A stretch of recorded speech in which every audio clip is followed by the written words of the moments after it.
Good evening.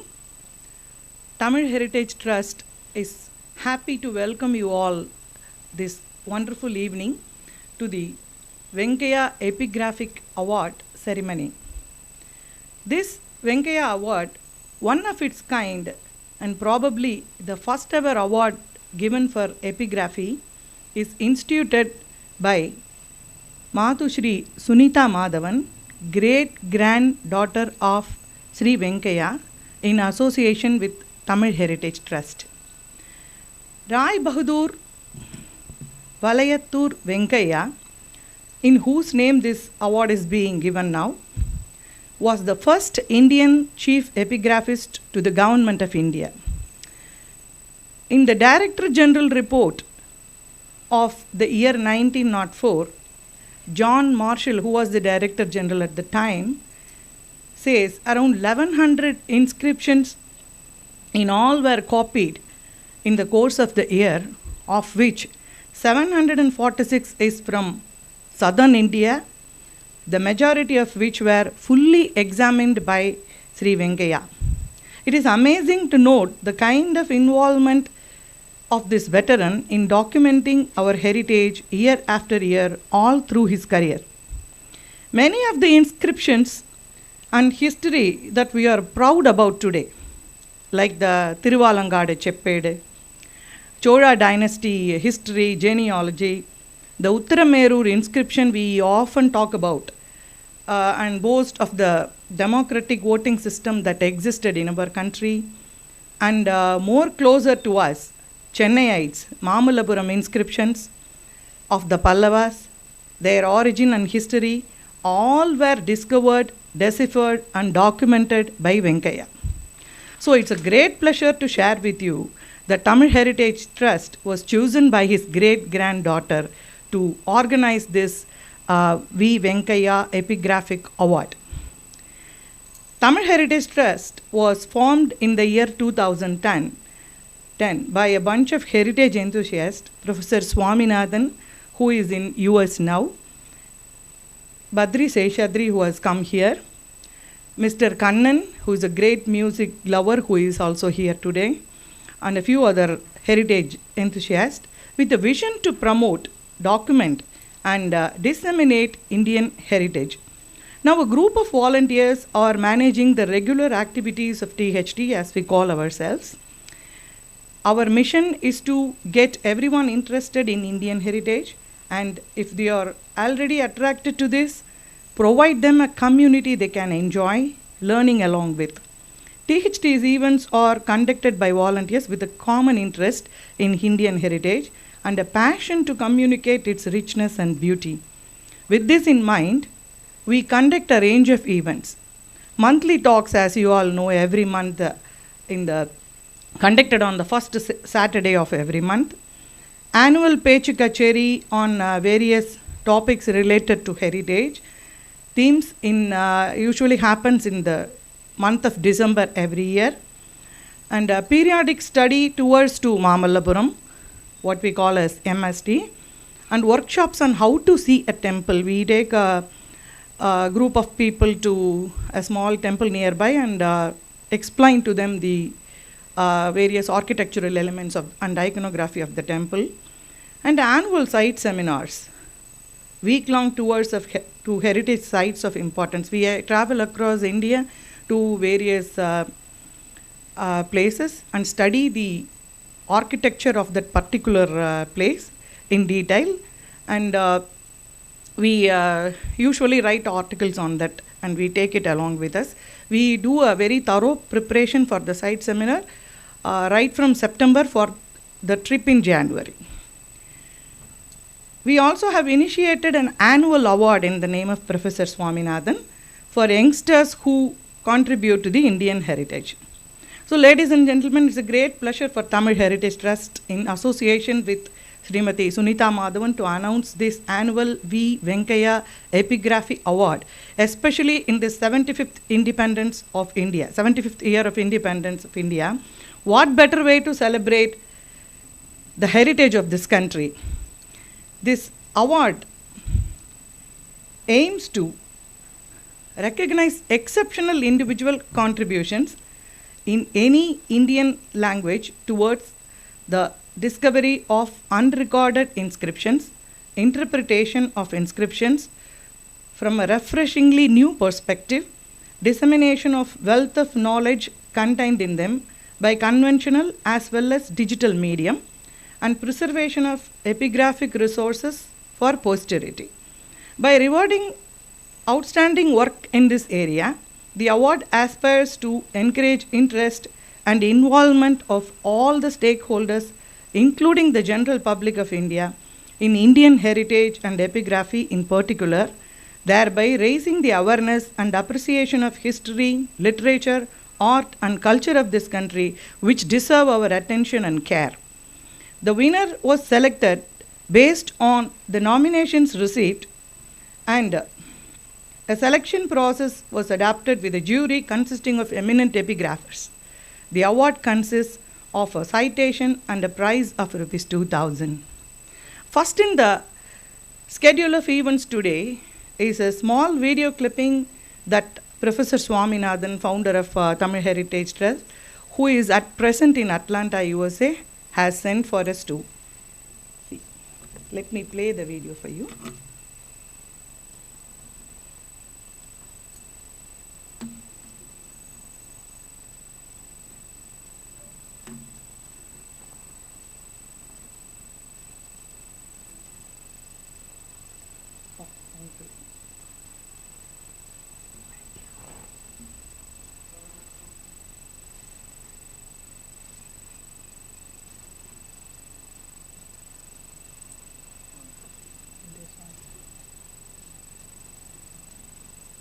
Dear friends, Tamil Heritage Trust is proud to join with Srimati Sunitha Madhavan in organizing this function. Everyone who has been interested in Indian history through epigraphy has come across the name of Bahadur Venkayya and has benefited. His scholarship has been an inspiration to many, particularly those who are studying this. It is sheer passion and hard work that made this humble school teacher to become the first Indian Chief Epigraphist to the Government of India. His contribution independently or in association with all the legendary epigraphists of his time is immense and him and greatly helped in unraveling our forgotten past. What can be a better tribute to him than is given by John Marshall, one of the greatest archaeologists, when he said, from first to last, his life in the archaeological department was one of assiduous labor and devotion to duty, and his work throughout was characterized by a sound scholarship. Srimati Sunitha Madhavan has taken a fitting initiative to perpetuate her great-grandfather's memory by instituting this award. We are also honored that Dr. Y Subbarayalu, a very distinguished researcher in this area, for accepting the award. He has served with the distinction at Department of Indology, French Institute of Pondicherry. Tamil Heritage Trust is proud to organize this function. Thank you.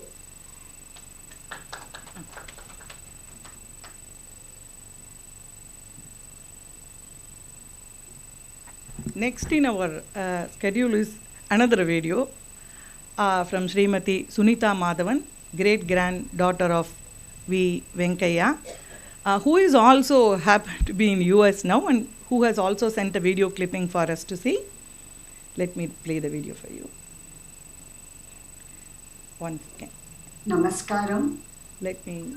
Today is a red letter day. Mark the words. Let me just, let me introduce Sunitha Madhavan about her to you. Srimati Sunitha Madhavan is the great-granddaughter of Sri Bahadur V Venkayya. She is a double gold medalist from the University of Madras. She has to her credit teaching experience of 30 years at various colleges in Chennai, Ethiraj College, SIET, Meenakshi College. She was the guest lecturer at Stella Maris and lesson writer for MCOM correspondence course at Madras University. She retired in 2002 as professor and head of the Department of Economics from Meenakshi College and now she is settled in US. I'll just play the video.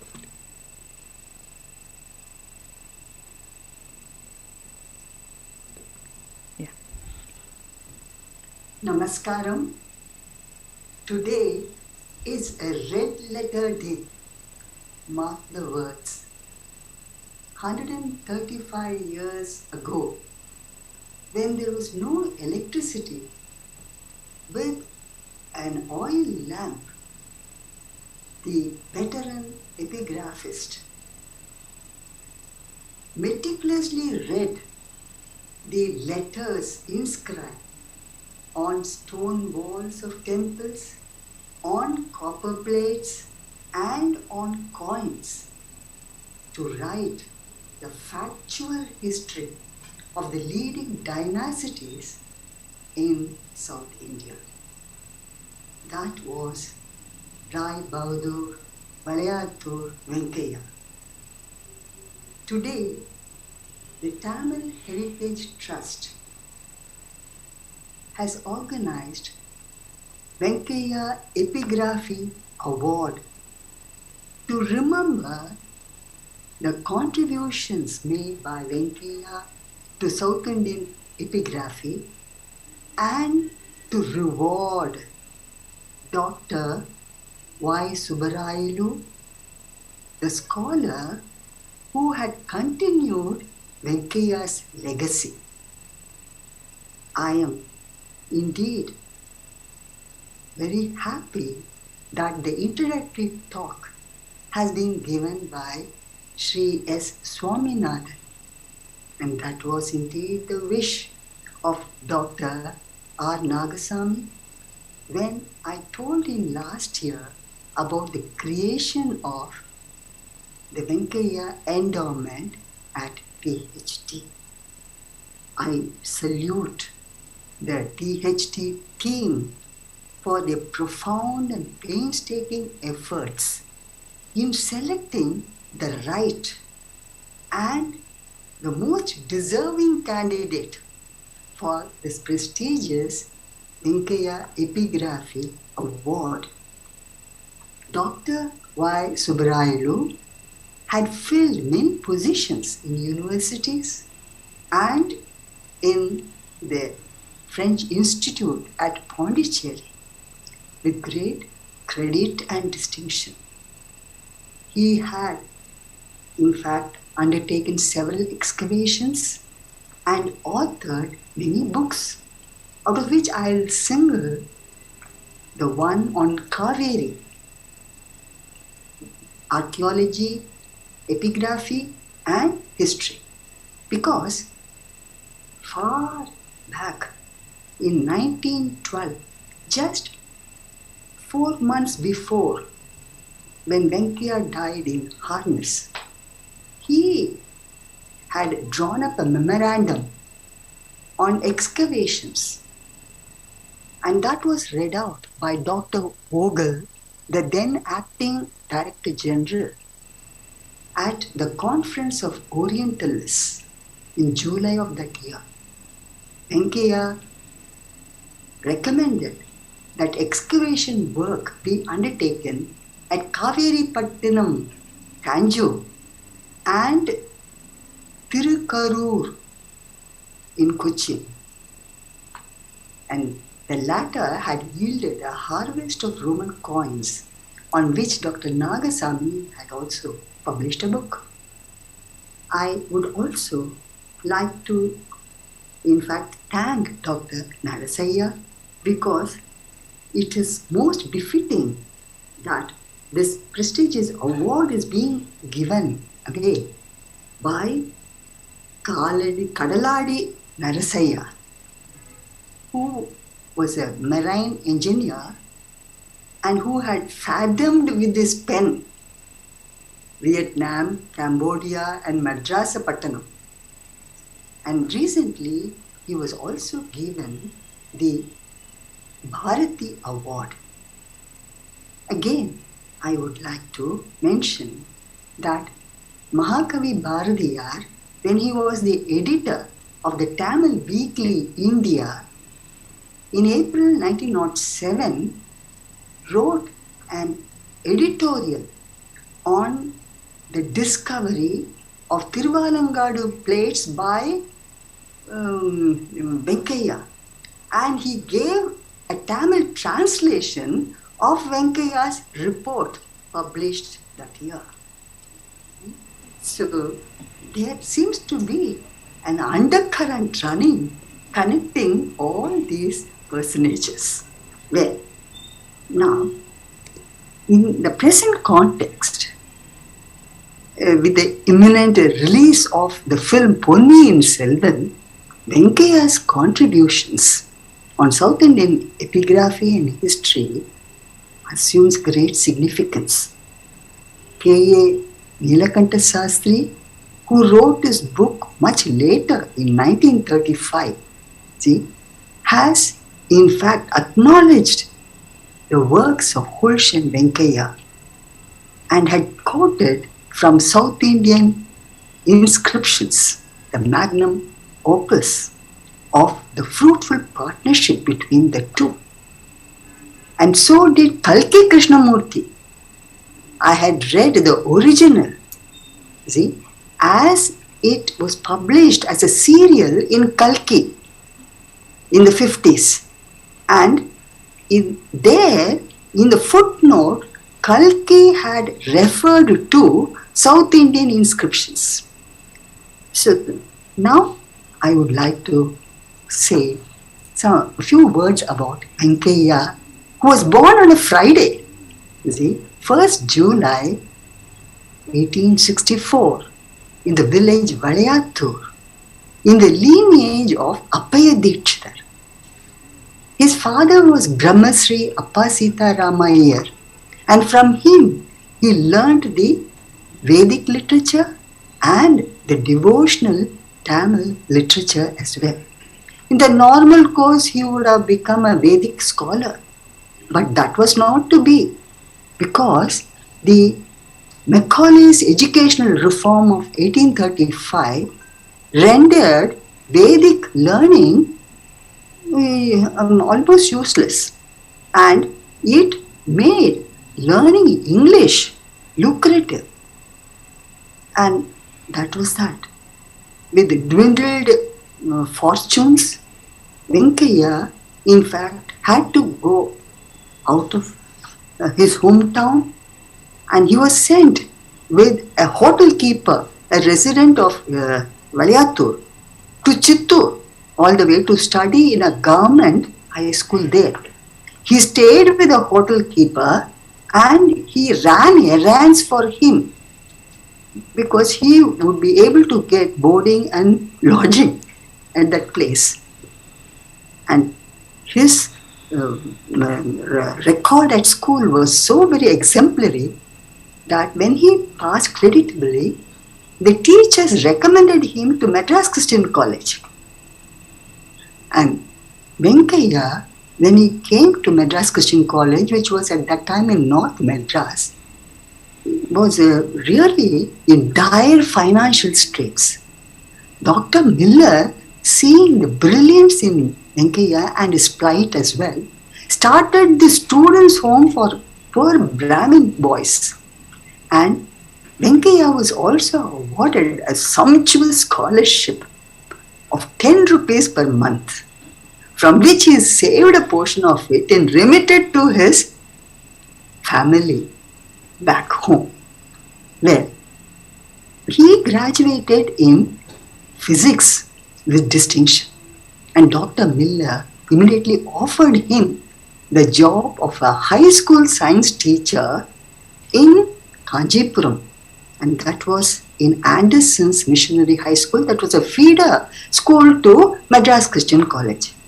Venkayya readily agreed, because he was now the milch cow of the family, and he had to educate his 3 younger siblings as well. His stay in the temple town got him interested into archaeology and epigraphy, particularly the Kailasanada temple. So therefore, in the very year 1886, he joined as a teacher in Kanjipuram, during the winter vacation, Christmas holidays, he went to Mahabalipuram, Mamallapuram. There he met Hulsh. Hulsh had just then joined the epigraphy branch of the Archaeological Survey of India. November 21st, 1886.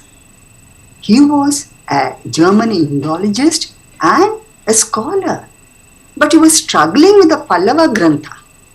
On seeing that, Venkayya rushed to help him and he copied the inscriptions.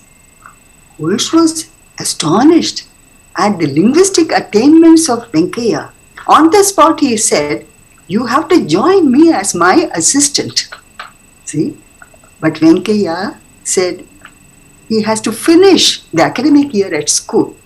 So April 30th, 1887, he joined the Madras Epigraphy Department.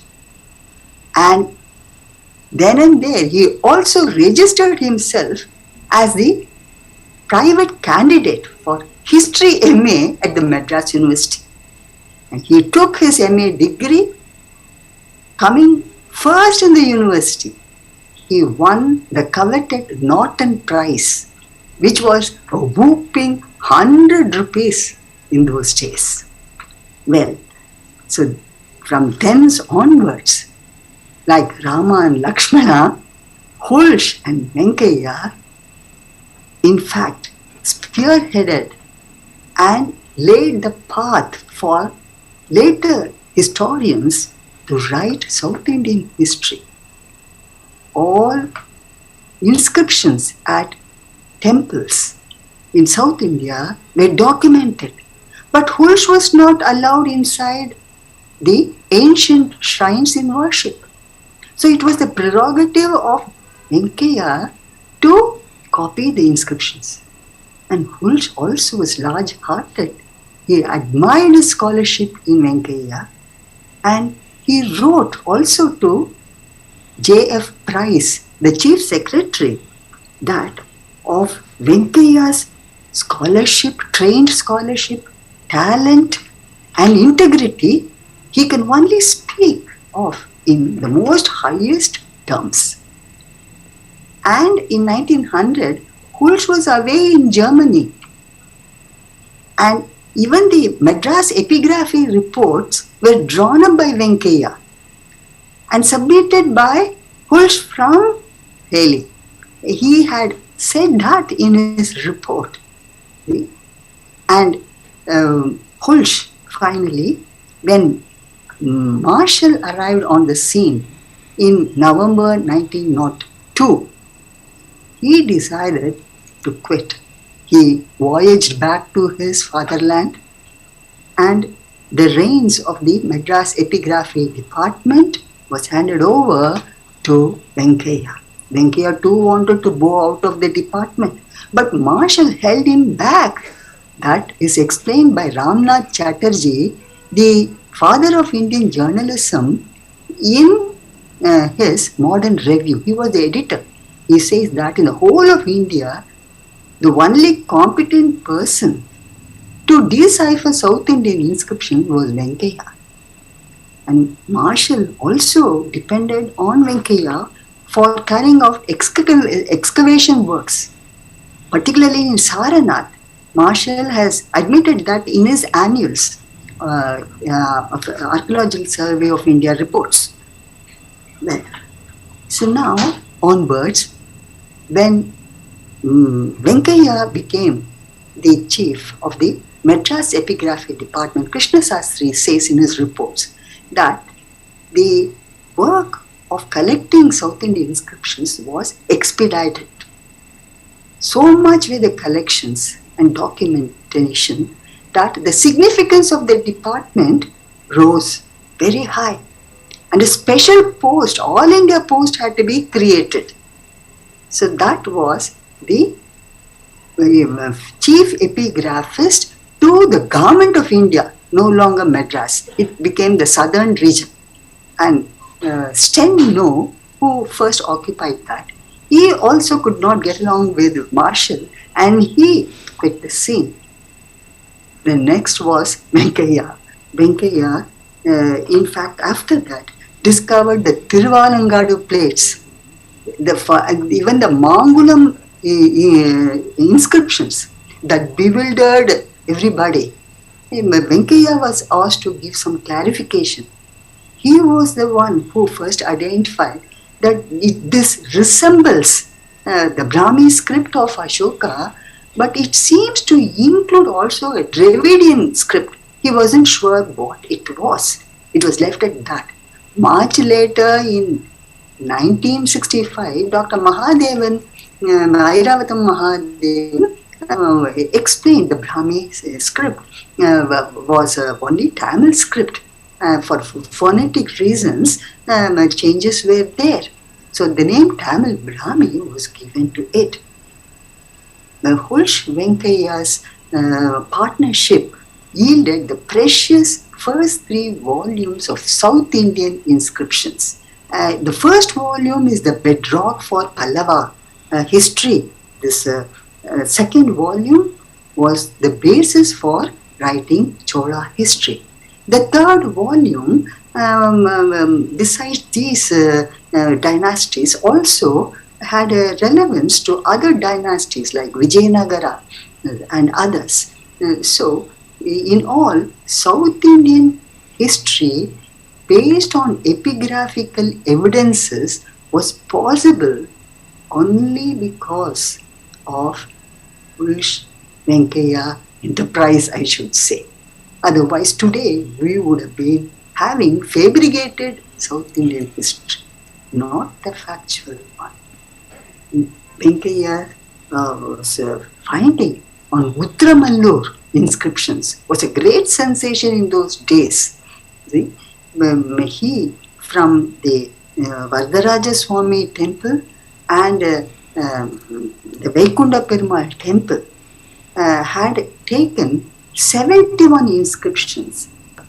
Out of the 71, he singled out 2 of Chola Parantaka, the first, which spoke about democratic practices for electing the village committees. When it was published, it wowed the Westerners and awed their scholars that democracy was in vogue in early times in India.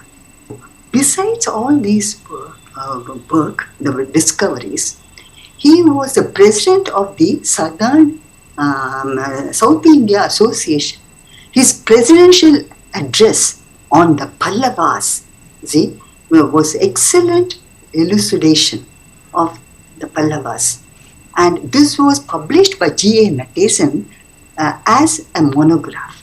Similarly, his address to the Literary Society of the Presidency College on historical method has been published as a special supplement to Educational Review, and he also had addressed on the topic the ancient history of South India to the History Club of Madras Christian College.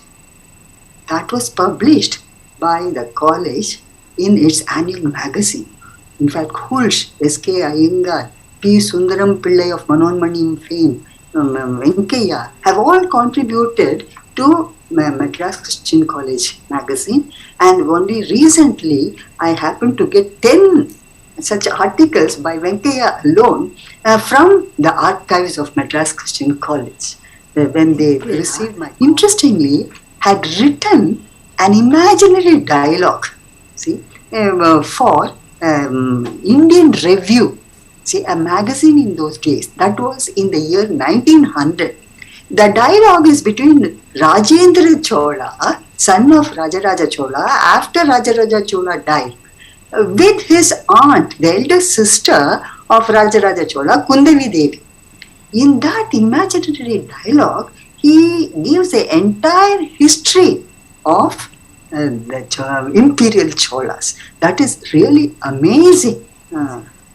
Before winding up, I would like to thank the Tamil Heritage Trust for the wonderful efforts that they have taken to make this event a thumping success. And as said by Hulsh of Venkayya in the introduction to South Indian Inscriptions Volume 1, that the Venkayya Award is being received by Dr. Y Subbarayalu should act as a great inspiration to all scholars to take up this neglected field of South Indian epigraphy and to follow on Dr. Y Subbarayalu's lines, because the records are so very numerous and there is ample scope for individual workers to in fact make a mark in this area. So it is with this hope that the award has been instituted, and we are very fortunate in seeing the award being presented by the non-Engineering Sri Narasaya to Dr. Generian Dr. Y Subbarayalu, and also we have been privileged to hear them speak on the occasion. This is really very gratifying to me, so it should be to every other person here viewing it. So thank you one and all. Vanakkam. That's a lovely talk. அப்படியே நம்ம கூட பேசுகிற மாதிரியே ரொம்ப அழகாக பேசி அங்கேருந்து record பண்ணி அனுப்பிச்சிருக்காங்க. It's very very nice to see that she has also written biography of Venkayya, which I would like to show you. That book was somewhere here. Second.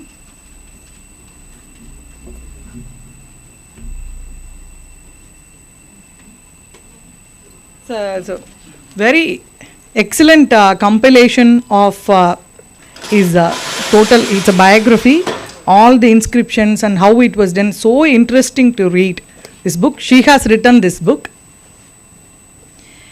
Now I request Ravi Shankar, who is an epigraphy specialist in our THT team in our site seminars, to just explain the nomination and award process, how the selection was made, and introduce the awardee. Hey.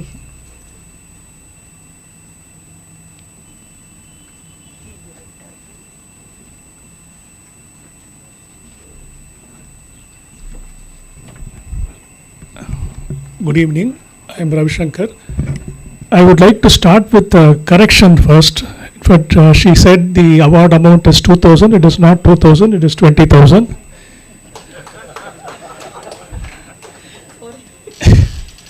In fact, Vallabha gave a brief introduction to the award, how it came to be instituted, and in fact, Sunitha Madhavan also, she talked about it. In fact, the first award was to have been given last year itself. That's what she wanted, in fact. But the havoc, COVID wreaked last year left many of us ill, and many of us continue to be sick. But we resolved to conduct it this year, and we wanted the award to be given on 1st July, the birthday of Sri Venkayya. Tamil Heritage Trust did not want the nomination to be restricted only to Tamil language or Tamil country. As you all know, Sri Venkayya was Chief Epigraphist to the Government of India. The nomination process started in May 2022 and ended in June 2022. We received 9 nominations from several parts of the country. The jury panel was formed with Dr. N.S. Ramchandramurthy, an epigrapher, an eminent epigrapher who had worked for the Department of Archaeology and Museums in the erstwhile Andhra Pradesh. Dr. T.S. Ravishankar, retired Director of Epigraphy in charge ASI Mysore. Dr. S.K. Acharya, historian, epigrapher, archaeologist who recently retired from Ravenshaw University, Cuttack. And our own Dr. Maxia Gandhi, first woman epigraphist from Tamil Nadu. All 4 of them served the cause of the award with a lot of enthusiasm, keenness and initiative. We may have missed the calendar mark, but we did not miss identifying the rightful and deserving winner. And it was decided anonymously, and it's none other than Dr. Subbarayalu.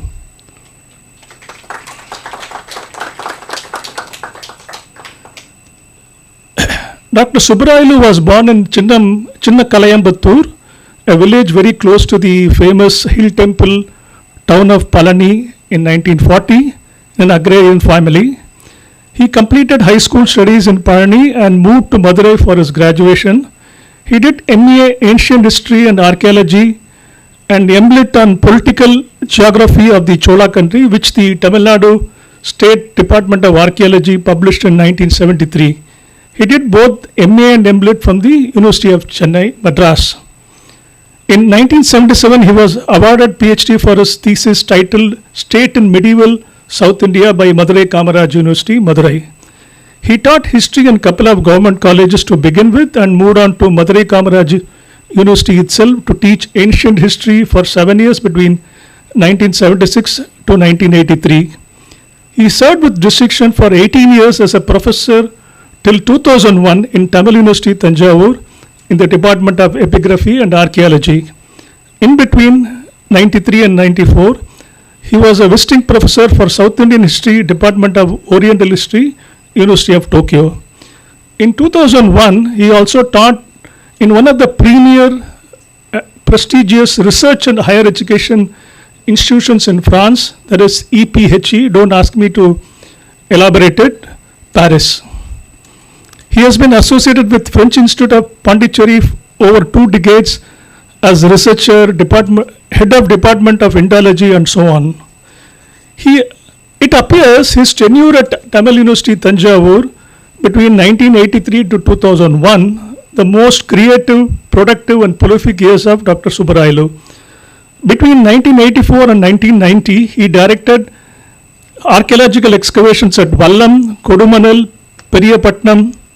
During the years 1991 and 94, he was a distinguished member of the Indo-Japanese project for archaeological exploration in Vietnam, Laos, Malaysia, Indonesia, Thailand, Cambodia, and Sri Lanka to study South India, Southeast Asia trade and cultural contexts. At the French Institute of Pondicherry, he coordinated the Historical Atlas of South India project. Currently, the historical atlas is not available, but I think I believe the French Institute is in fact updating his software so that it will be available soon for anyone to use it. Currently, he is involved in studying history of vernacular mathematical practices in India. Universities, historical, archaeological societies and bodies have recognized his scholarship. He served as a member of Syndicate of Tamil University, member Indian Council of Historical Research in 2 spells, 1887 to 93 and 2005 to 2008. He was honored as General President of Indian Epigraphical Society Conference in 1996, Andhra Pradesh History Congress 2011 and Indian History Congress 2012. He edited Avanam, an annual journal of Archaeological Society of Tamil Nadu between 92 and 97.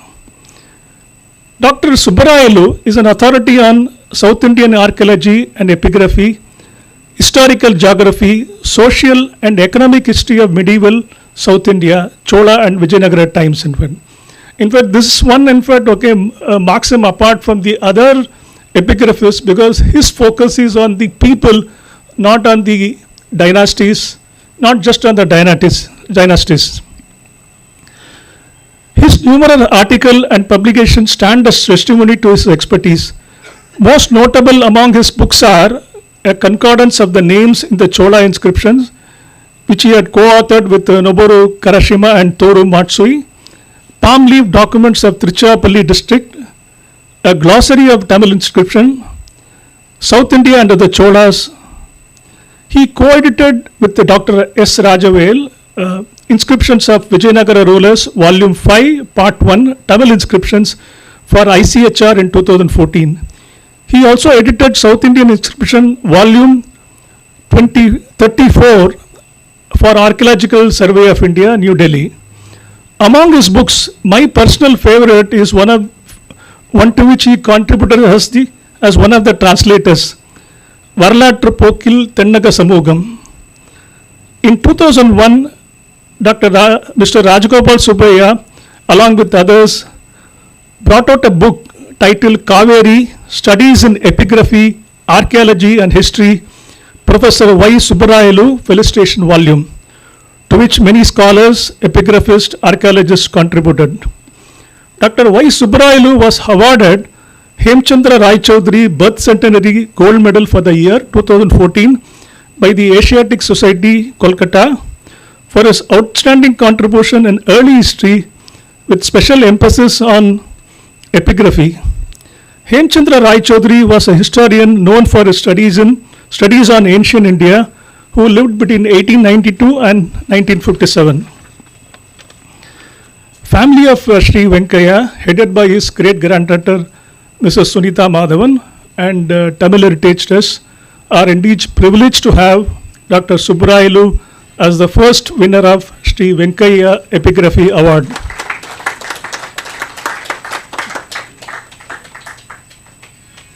I request Kopu to say a few words about Narsaya. I request in fact Narsaya sir and Professor Subbarayalu take the stage.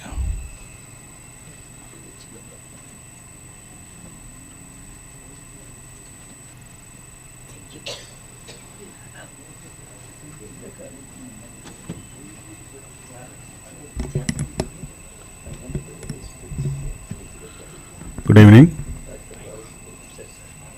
I have the very difficult task of speaking very briefly about Sri Narsaya. Narsaya is no stranger, especially to Tamil Heritage Trust, and those of you who are heritage and history enthusiasts. He is perhaps our most popular speaker. I think he has delivered 5 lectures at THT. In fact, in the very first year of our functioning, he gave a lecture on his book Alavai, which is about Madurai, where I mentioned the Ellis inscription. And on a personal note, I had the privilege of visiting Thirumalai Naikal Mahal with him, and where he guided me to the Ellis inscription. And I sent the photo, and then we had the pleasure of Professor Thomas Troutman acknowledging, who's written about Ellis, very happily seeing that photo of that actual inscription. Narsaya sir has, as I said, he has spoken many times. And so he mentioned to me while I was visiting him that he had referenced Mr. Subbarayalu's works in so many of his books. And so when we asked him to be the chief guest of this function, he had no hesitation in accepting. In fact, he said it was his privilege. And so very happy to accept it. And I can make a lot of ado, but I don't think I should. So without further ado, I would request Mr. Narsaya to say a few words.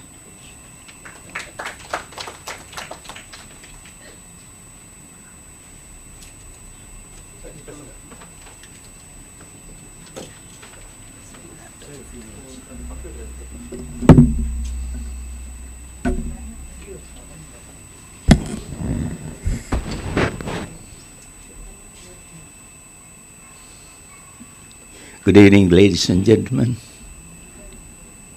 It's really a privilege to be here, to be able to give an award to Sri Dr. Subbarayalu. And there is a little connection between me and Subbarayalu with when I shifted to Madras in 1992, I was given the task of writing the maritime history of India by Government of India, and I was doing it in English.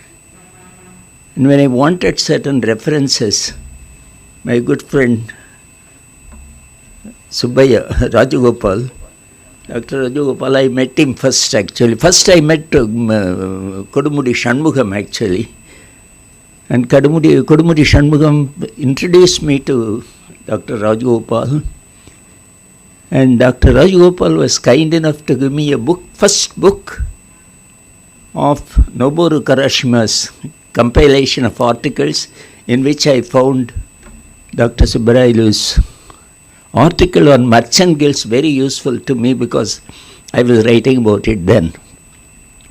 From then on, I have read many of his articles. Both collections of Noboru Kurashima I happened to review in the book in the Hindu, so I have gone through them. And Dr. Subbarayalu's other books also came handy for me for my references.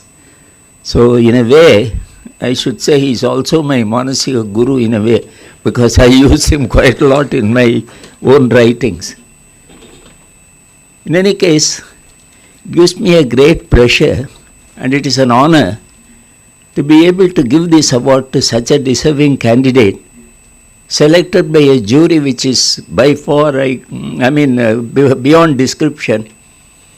And as Venkayya's great-granddaughter was talking about Meenakshi College, I inaugurated the heritage section in Meenakshi College. I think at that time I met her many years back. So it's indeed a great honor for me, and I thank Tamil Heritage Day, especially mischievous Gopu. I'm sorry for using that word mischievous because he always gets me into a lot of trouble. Normally I try to avoid, but this time at the moment he said Dr. Subbarayalu, I told him straight away. I've used him in my book so much. In Kadarvali Morningam I've quoted him, in my Madras Putnam I've quoted him in many places. So I'm thankful to THT and I'm thankful to all organizers of this meet and the lady who talked about Venkayya, great-granddaughter of Venkayya, Sunitha Madhavan. And it is indeed a great thing that THT is doing, and I wish all the best Dr. Subbarayalu in his retired life to do much more work. Thank you. Thank you all very much.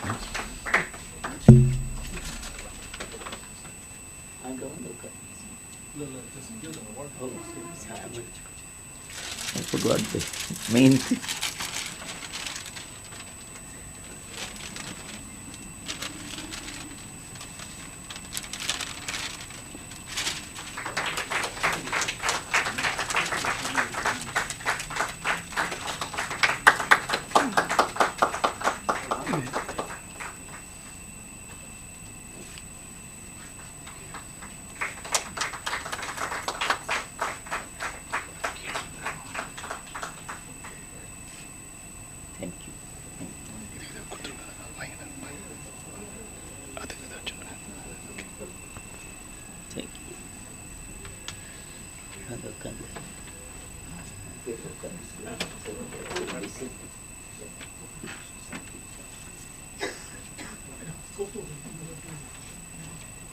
Sorry, 1 second. We want to honor you with a memento.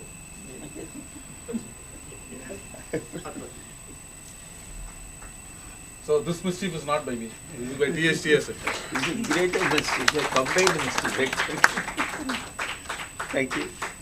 I just want to make one mention that as soon as we entered, Narsaya sir got an autograph of Subbarayalu's book and get an autographed copy of his biography to him. So,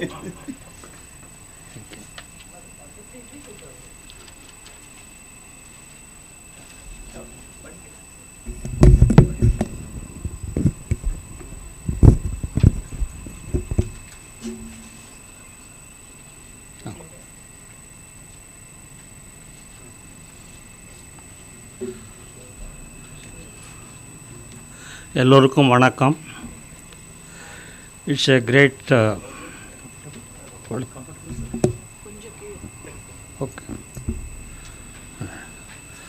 It's a great privilege to receive this highly prestigious award in the name of Bahadur V Venkayya, who was the first Indian epigraphist in the Department of Epigraphy, Archaeological Survey of India. As his great-granddaughter, Mrs. Sunitha Madhavan, mentioned, she was really a great colleague of the first epigraphist founder of the epigraphy department, Hughes, who actually started the serious epigraphy work in South India first.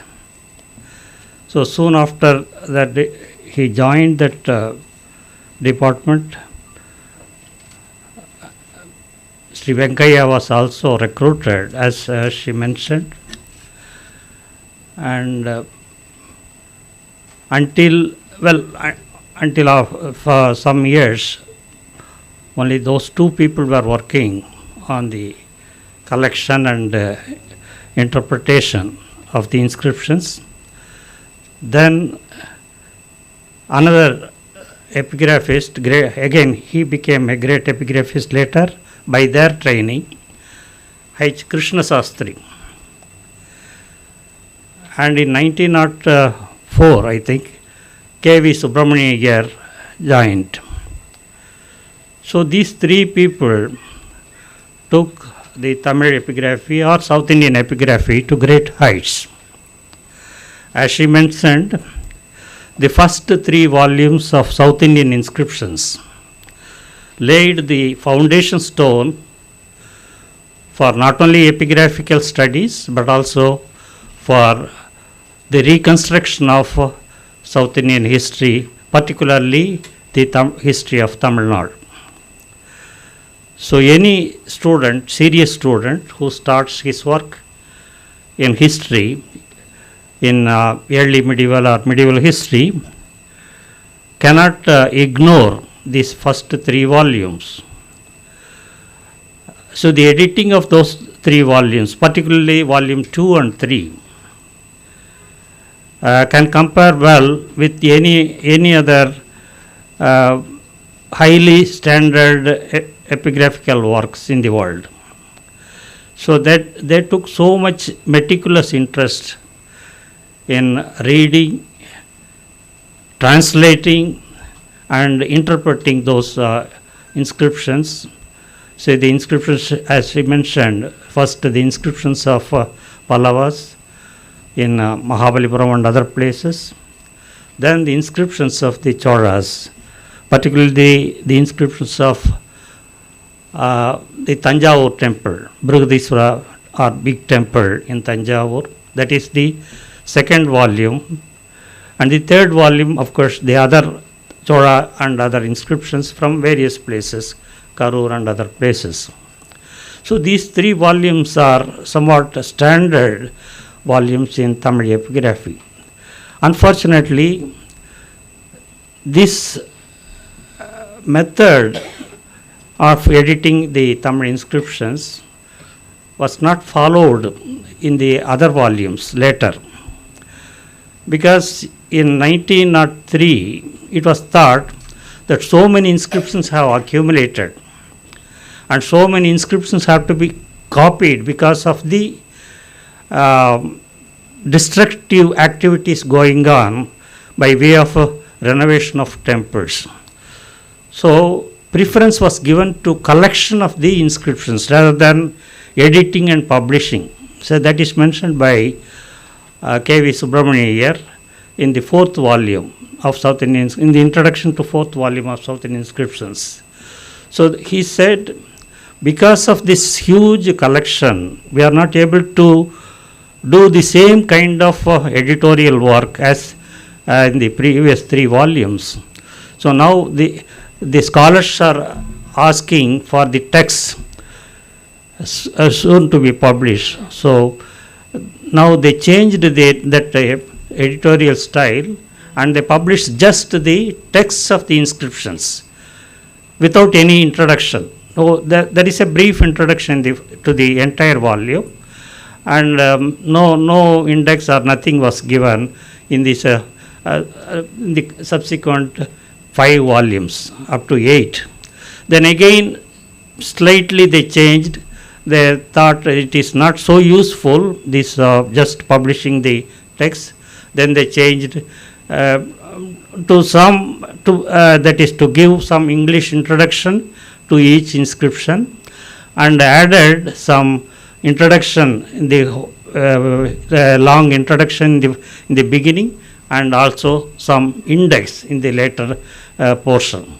So that way, the other volumes, successive volumes, all the other volumes, both for Tamil language and other languages, are being published until now. But it is a slow process because of the problem of the very reduced staff strength in the department. So from the very beginning, it is very unfortunate. It was made a subsidiary department of the archaeology department. They never treated it as a equal department, equal to archaeology department. From the very beginning, see these people, even Hughes and Venkayya and others, they have to report the superintending archaeologist in the Madras circle. So they are answerable to this gentleman, even though he doesn't know anything about epigraphy. They have to send the annual report on epigraphy to an archaeologist who is sitting in the Madras. Maybe it is for administrative purpose. It was not necessary, but anyway, from the very beginning, that was happening. And now what is happening now, the present archaeological service, now it has become a very huge department. Several circles are there. So many archaeologists are there. But most of them are ignorant of epigraphy. There may be a few senior archaeologists who know something, some inkling of epigraphy, but they cannot read any inscription if they get something in the course of their excavations. Now, the tendency is, so they are thinking, this I hear from reliable sources, from the epigraphy, my epigraphy colleagues. So the people who are coming from Delhi, most of the superiors are from Delhi. Now they are doing some what's called digitization of all the collections. So there was some court case was going on. Well, that it's a very big controversy, but I am not going there. But they want to preserve these inscriptions by digitization process. That's good. But then they are talking, now everything has been completed. We have digitization. Let us put it in the website. And again, we have the preliminary transcripts which were made from the time of Hughes, Venkayya and others. And well, they deciphered the inscriptions and made a handwritten copy. That's called transcript. So now the ink copy, this copy which is made from the actual stones, that is called estampage. So this estampage, and they make a transcript in modern script, and that is called transcript, which every year they do after field work. They bring the estampages and read the inscriptions, make a first-hand transcription. That is only a first-hand transcription. In the early stage, usually they used to correct this transcript thrice. First, they read the epigraphist, who collects it, he will read first, and then his senior will check it, and again the most senior, he will check it. Then it will be we will find in the old transcripts the signatures of all these three epigraphies. But nowadays, because of the lack of time, lack of persons, it is hastily done. Anyway, some transcripts are there, but all these things are digitized.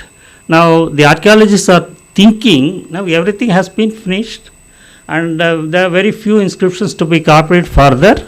Why do you need this epigraphy department? Close it. No, this was going on. This dialogue is going on. You will soon hear about it in the archaeology circle. So that is the very unfortunate situation which is developing. But actually, as we were hearing from the previous speakers and Mrs. Sunitha Madhavan and others, no, without epigraphy, our history cannot survive. We say for the actual factual history, substantial history, can be written only on the basis of inscriptions, because for the early centuries, up to say 16th century, we do not have any other records. Well, we have some literature, but literature is not so useful. Well, as far as possible, we use literature also. It has a supplementary value, but most of the historical data has to be taken only from inscriptions for this all over India, not only Tamil Nadu or South India. Even in North India, pre-Mughal period, pre-Muslim period, even in North India, most of the histories are dependent on inscriptions. So without inscriptions, without epigraphy, you cannot have Indian history, the early part of Indian history, which is up to 16th century. So now these people are trying, they are saying archaeology is the only thing which they need, so they don't need epigraphy, they want to close it. So anyway, you have to, because this, I am very thankful for this Tamil Heritage Society, for initiating this effort, and I am very grateful for making this award and for conferring this on to me for the first instance. Well, I am taking this not just because I have worked and I have done something in this field. It is a collective effort. So many people have done. So we are standing on their shoulders. So without Hughes, Venkayya, Krishna Sastri, Subramaniya, and so many other scholars, K.J. Krishnan, others, and then the great historians, Nilakanta Sastri, T.V. Mahalingam, all these people, they were all there. So we are actually enjoying their efforts. We are just building something more. So those people have laid the foundations. We have done some more structures, that's all. So I cannot say this is for my own effort I am taking this. It is for collective work. I think I take it as a recognition of all the collective work of the senior epigraphists. Anyway, I thank you very much for this kind recognition. Now I wish to, in my talk, I have given a small handout. You can see. Now this is from inscriptions, based on inscriptions, mostly on copper plate inscriptions. My topic is place names associated with migration of communities, but I am taking with particular reference to Brahmana community. There we can use the place names for tracing the migration of other communities also to a large extent. So we have to analyze the place names with that view. I have taken some copper plate records, some important copper plate records of the Pallava period as well as the Chola period. This is from 7th century to 11th century mostly. That is the time period. And Chola inscriptions from 9th century to 13th century. So I am clubbing both copper plate grants, information from copper plate grants, and the stone inscriptions for comparative purpose. So this the study is based on the analysis of inscriptions, analysis of names found in the records. If you see the names in the inscriptions, so we have the naming pattern nowadays, it has changed very much, but even then we retain, always we have our father's name as our initial. So father's name first and our own name, what we call ego's name, second. This is the pattern. Both males and females, that is the pattern. But after marriage, Female, they give up their father's name and take it to a husband's name. Well, and then we also follow the European way of naming system to some extent. But earlier, all people, irrespective of sex, both males and females, they had their father's name first and their own name second, and even after marriage, they did not change this pattern. After marriage, sometimes if it is the queens and others, royal queens, they have some titles added, like Sembiyan Mahadevi. Sembiyan Mahadevi is a title. Her own name is Mahadevadigal. Her father's name is Parandagan. Parandagan Mahadevadigal Ana Sembiyan Mahadeviyar. Sembiyan Mahadeviyar because she is a Chola queen. Sembiyan is Chola title. Mahadeviyar is a queen's title. So in that way, it is added later. But otherwise, she is always Parandagan Mahadevadigal. Mahadevadigal is her given name by her parents. So this given name is always there along with the father's name. But in some names, we have what's called a village name before father's name. In some inscriptions, not in all inscriptions. Well, it is not the place of the domicile. Sometimes the place of residence is also given, but generally we have what's called Udayan or Kiran attached to place names. I think you can go through that small handout where I have analyzed the names. So I will just read and explain the names of persons in the inscriptions of the Chola times are found to comprise some segments arranged in the following formula. Village plus Gotra or family plus father's name plus given name and plus title. So a full name, if it is a big person, you have 5 segments.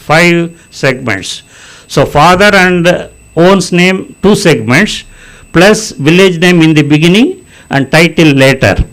So in that way you have 5 segments if it is a big person. For a small person, for an ordinary person, it is just father's name and his own name. But if he is a landholder,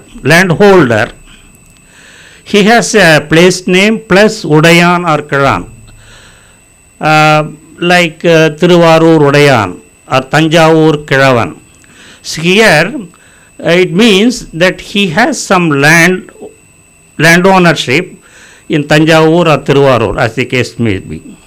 So this Tanjavur Kiravan or Thiruvarur Udayan is not his place of residence.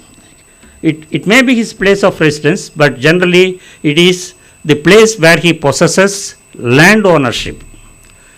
This is the thing. But in the case of Brahmins, even though they are also landowners, they don't have this Kiran.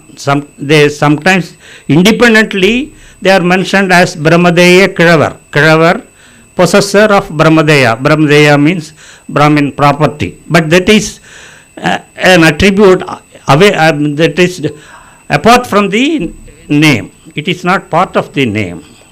But other people who are landholders, not all people, only landholders have this Udayan, Kiran, such titles added to village name. So but in Brahmin's name also you have a village name sometimes. If you read the inscriptions carefully, you will have Brahmin's name also, the Brahmin's name without, village name without this Udayan or Kiravan. What is that name? That is the matter of discussion here. So I will just explain. Wherever, I have already explained this. In the case of the non-Brahmana names, the village segment was made up of 2 components, village plus Udayan or Kiravan. That I have explained already. I did not go into that. Anyway, you please remember this. You can, for reference, you can see that thing. So you just remember that you can dissect the name into different segments, and where you have a village segment, father and ego, and some title. Title is matter of if he is an official, he is given some title. That is again it has something to do with his caste leaning. If it is he is a Vellala, he is called Muvenda Vellan. If he is a Brahmin, he is called Brahmarayan. We have some such official title plus his own caste status. Such thing is there. I wish to focus here just on the names of the Brahmana Donis, because we have a number of such names in some grants. For analysis purpose, it is very useful. We can analyze the other names also. We have made some analysis of other names also, myself and Karashima. For this study, the following copperplate grants are the basic sources. I have taken up where you have many names. The Pullur copperplate, the Tandandottam, Pattathal Mangalam, these are three Pallava grants, mostly in the 8th century. Then we have two long grants of the Chola period. One is Karandai grant of Rajendra the First. Then the Tiruvindalur grant, which was discovered some years back and edited by the Tamil Nadu State Archaeology Department people. Mark Shigandhi is one of the editor, and that is a very long copper plate after Karandai grant. These two grants, Chola grants, give a large number of names of the Donis. The Pullur grant records the creation of a new Brahmadaya in Keelvenadu, located in the present Vellore district. It was given to 100 Brahmana Donis. The Tandandota grant likewise records a new settlement in Tanjavur district in the Kaveri Delta to settle nearly 190 Brahmana Donis. And the Pattathal Mangalam grant gives names of 16 more Donis. So these names for the Chola period, for the Pallava period. Altogether there are 293 names. All these names as shown below have each the particulars of Gotra, Sutra, village of residence, and the names of the father and son. For the Chola period, there are two large grants. The Karandai in Tiruvandalur, I have already explained. First is around 1020, the second one is 1053 to 56. So, mostly in the 11th century. The plates record the royal creation of a big Brahmadaya village called the first one, Karandai, Tirubhavana Mahadevi Chadurvedi Mangalam. Now it is called Sri Puttur, and it is in East Tanjavur.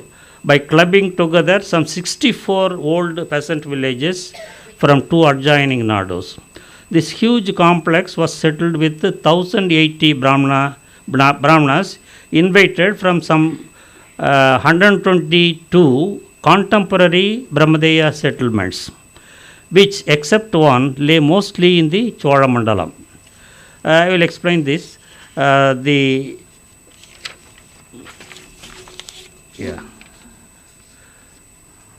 Tiruvandalur grant records likewise the creation of a new Brahmadaya by clubbing 44 old peasant settlements in East Tanjavur district to settle about 660 Brahmanas invited from about 100 contemporary Brahmana settlements. So already there are settlements all over the delta. From them, some people are invited to this new settlement. In this case, the old settlements which sent the Donis to the new Brahmadaya are found to spread over a wider area. So the earlier Karandai grant only from Chola Kaveri Delta and close by villages. But in the Tiruvandalur grant, besides the Chola Mandalam, the Kaveri Delta, people are coming from Tonde Mandalam, say Kanjipuram and other places also, and again from south from the Pandya area. In the two Chola grants, there is one more village name as part of the particular Brahmana's name.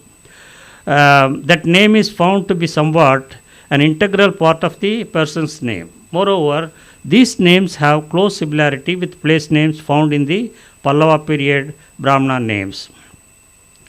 So we can compare these names. That list I have given.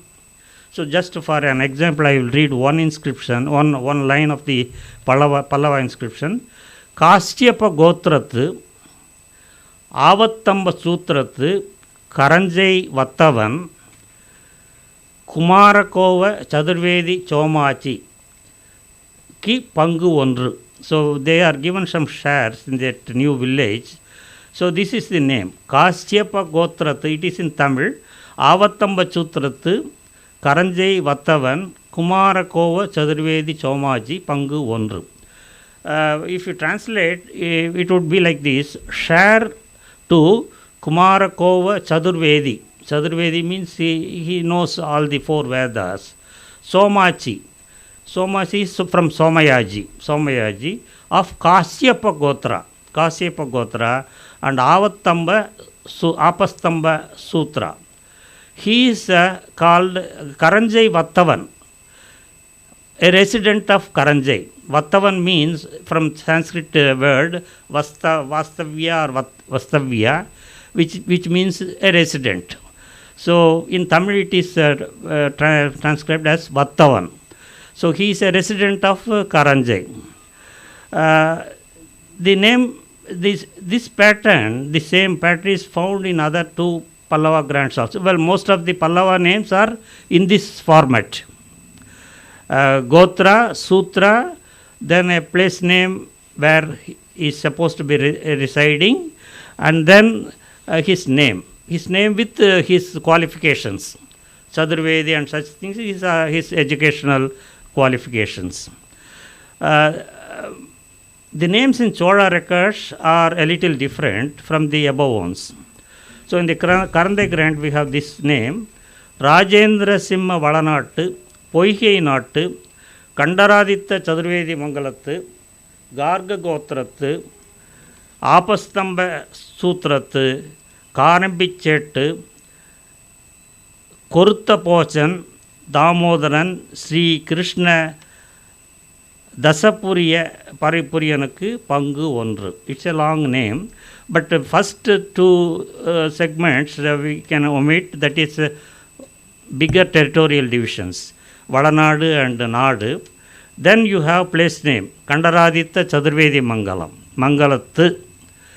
Kandaraditya Chadurvedi Mangalattu, Garga Gotrattu, Apastamba Sutrattu, Karambicchettu, Korutta Pochan, Damodara, Sri Krishna Dasapuriyanukku Pangu Ondru. So here, that Korutta Pochan seems to be an attribute. Meaning is not clear. It is an extra segment.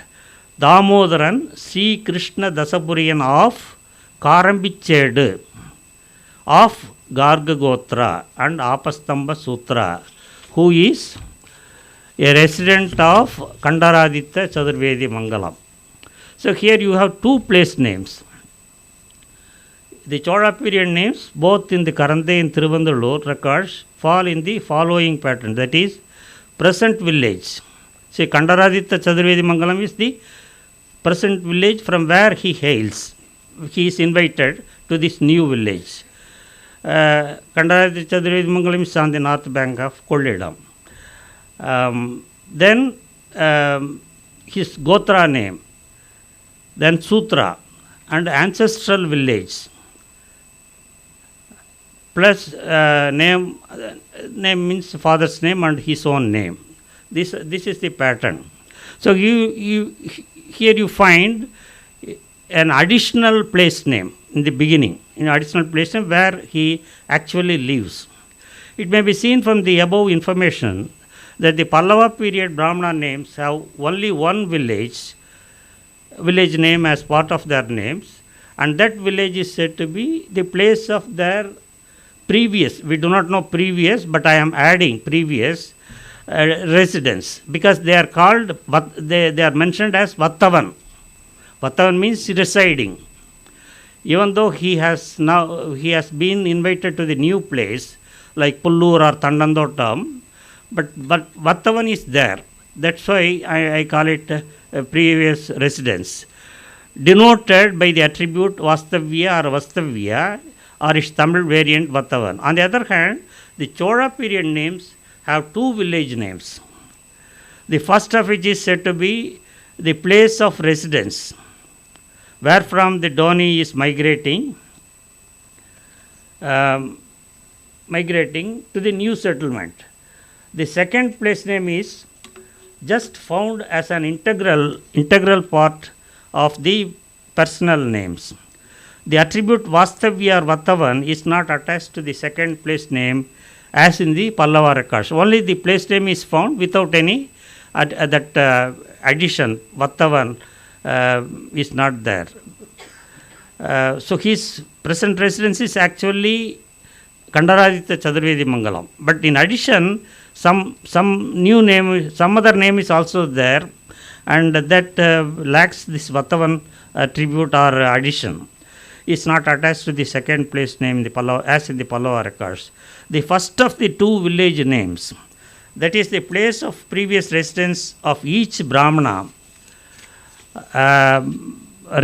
each Brahmana receiver or Doni, can be located as noted above within Tamil Nadu itself, mostly in the Tanjavur and neighboring districts, as all of them are mentioned along with the associated Nadu and Valanadu territorial divisions. This can be mapped. This can be mapped, and we know all these Nadus where they are actually situated. Most of the places we can identify, with except a few. As for the place names of the second category, they are obviously comparable to the place names found in the Pallava period Brahmana names, as may be noted in table 1. I have not given the table 1, but I have given table 2. In table 1, in the table which I have in my article, the place names mentioned in the Pallava grants as well as those of the two Chola grants are listed with their respective total count. There are a large number of names, so that's why I have not distributed. The copper plate grants relate always to some ceremonious occasions, and therefore the names found therein generally have full particulars of the Doni's concerned, namely the place of residence as well as old as well as new, the Gotra, Sutra, etc.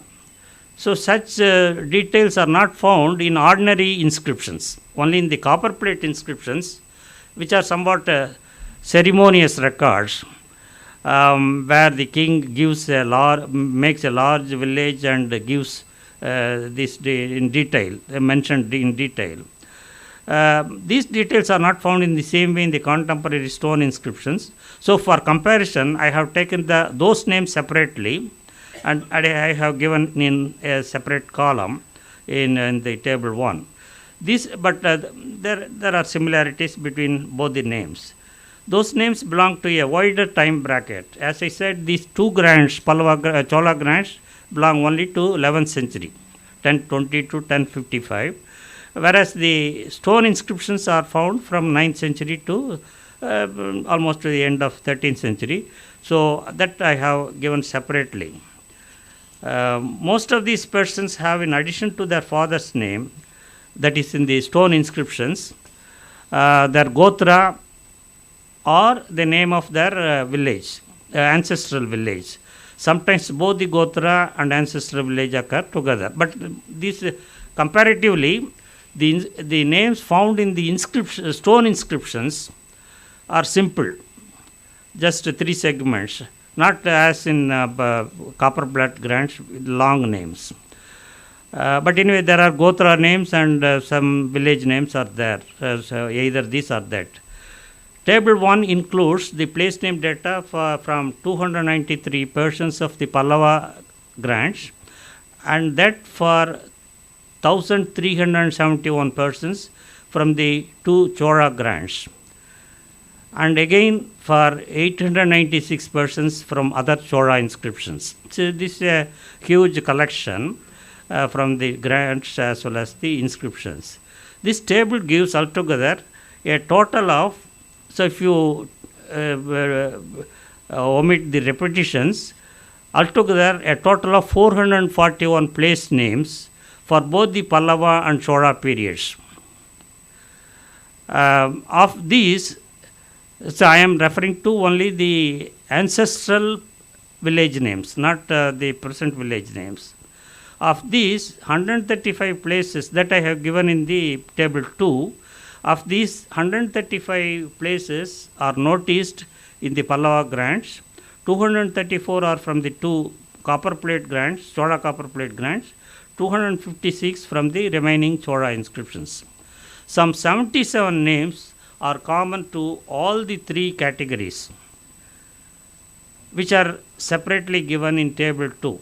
Though there is bound to be some skewness in the distribution pattern due to more data available from the Chola records, table 2 would show that some old places continued to be active sources of the Brahmana migration up to the 13th centuries. Well, this we have to explain in some way.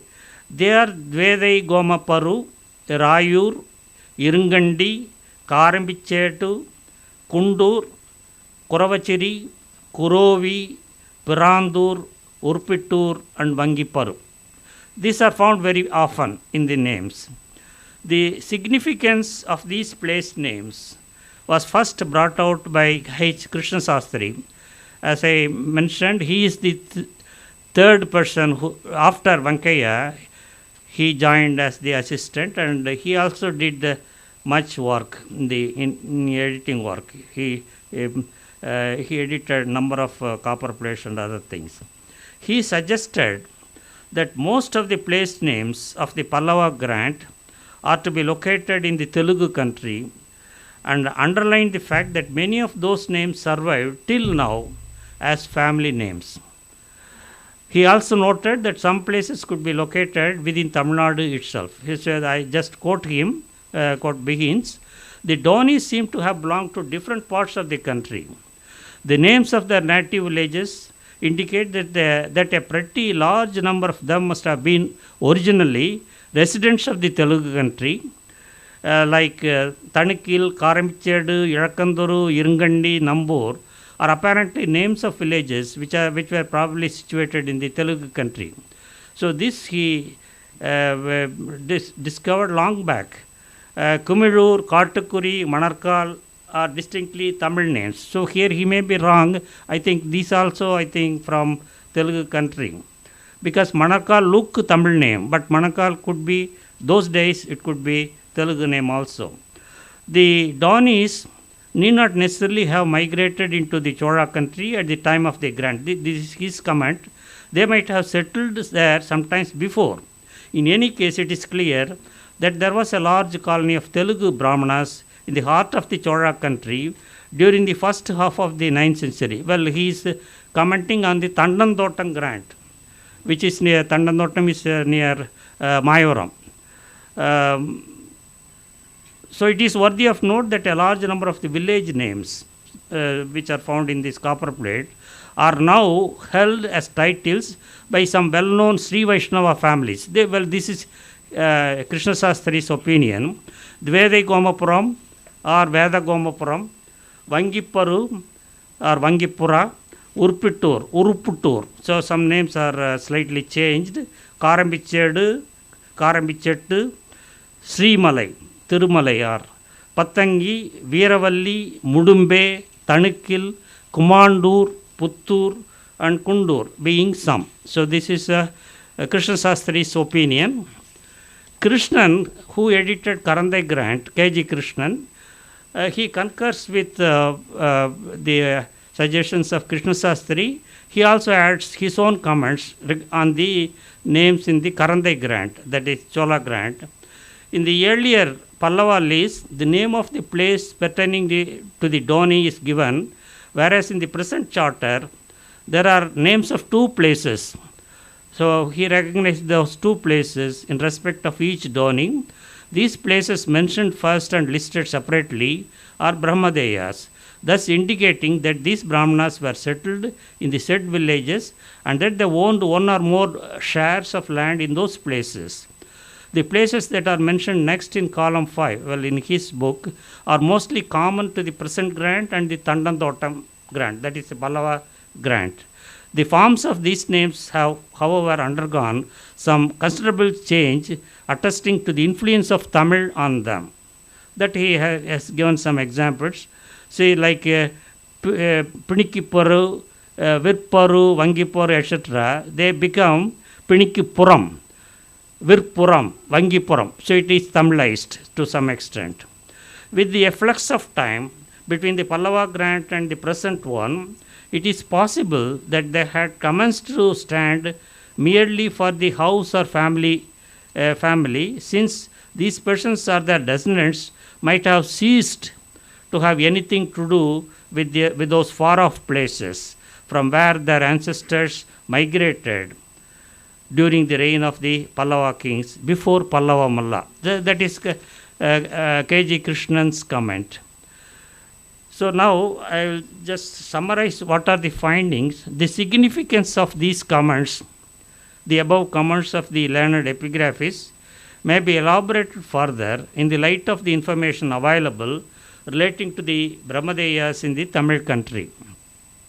From a recent analysis of the accumulated data relating to them in the central Chola territory, see, I worked on the political geography of the Chola country. Now I am revising it for maybe for reprint.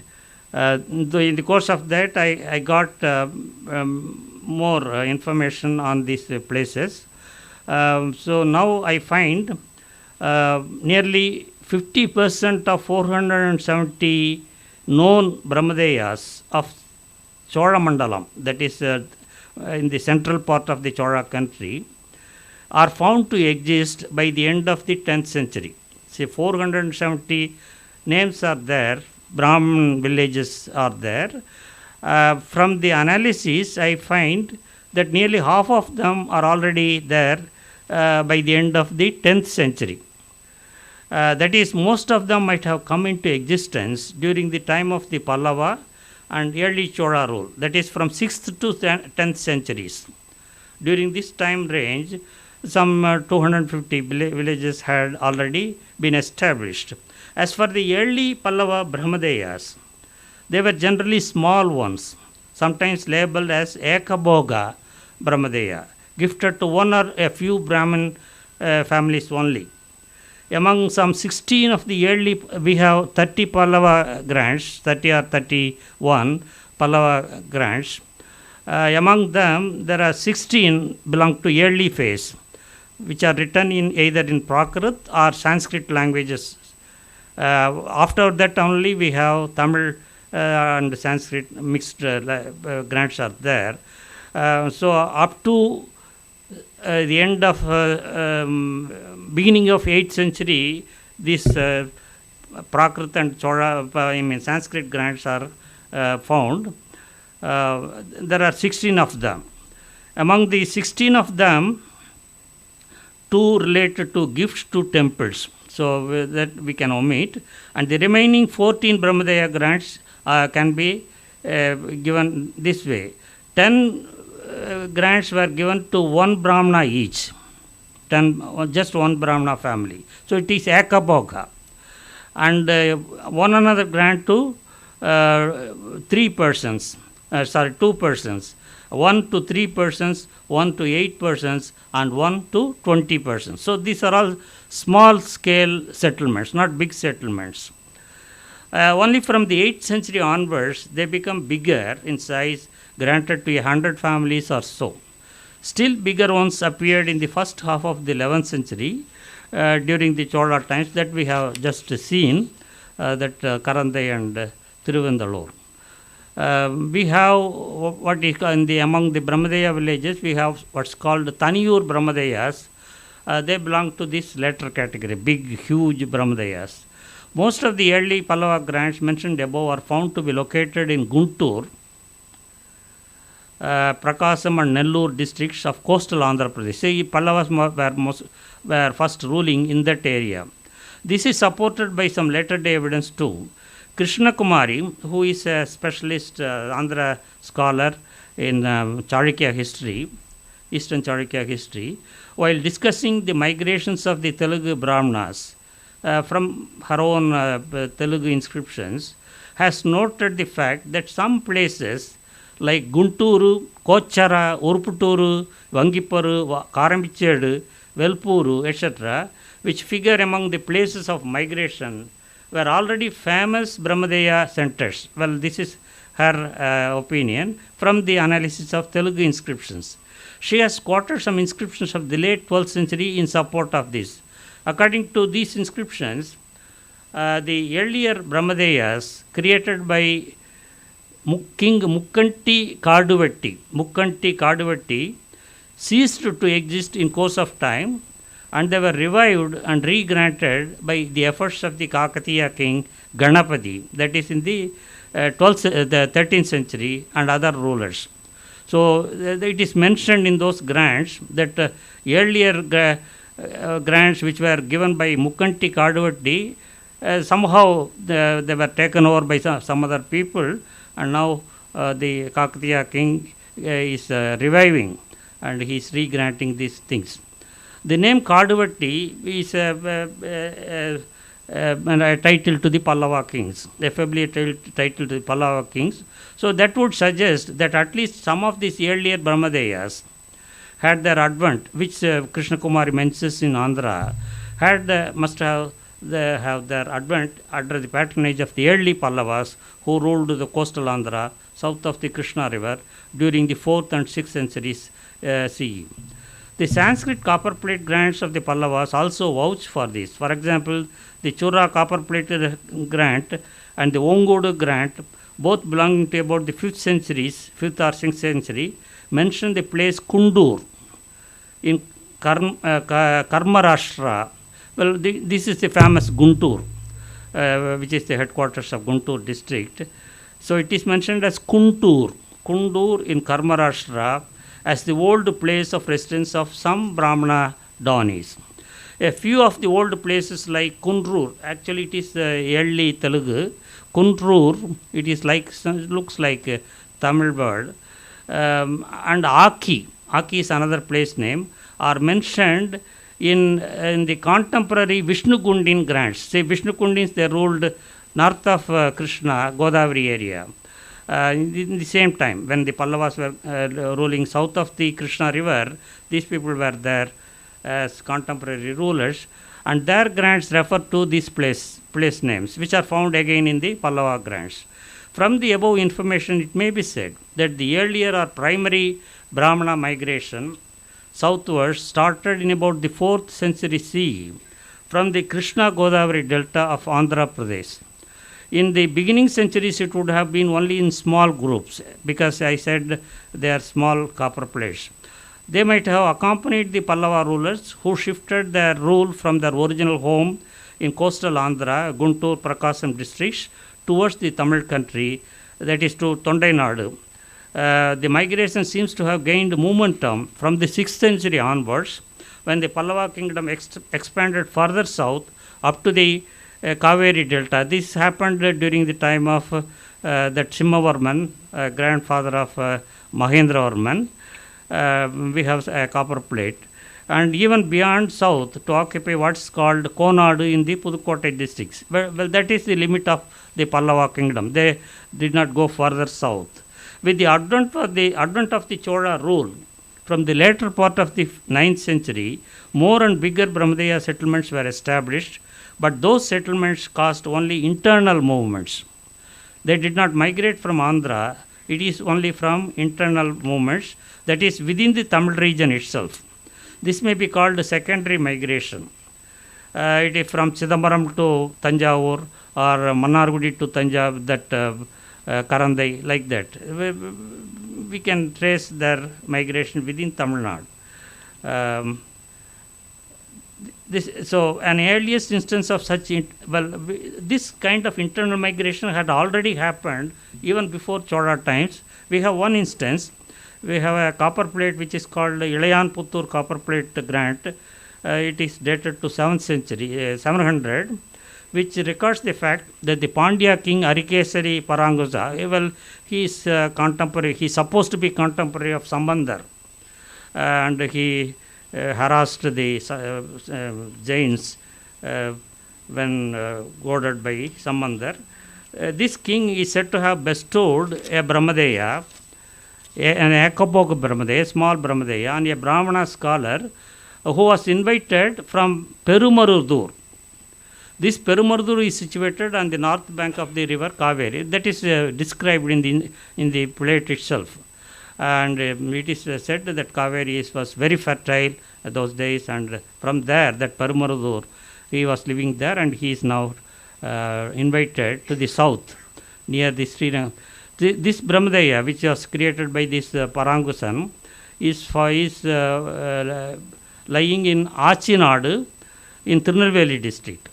This trend reached, this internal migration reached its peak during the 11th century, as noted in the Karandai and Tiruvandalur grants. All the old places where from the settlers shifted to the new places are found to be within Tamil Nadu itself. In the case of the Karandai grant, all but 2 members are, well, this I have already explained.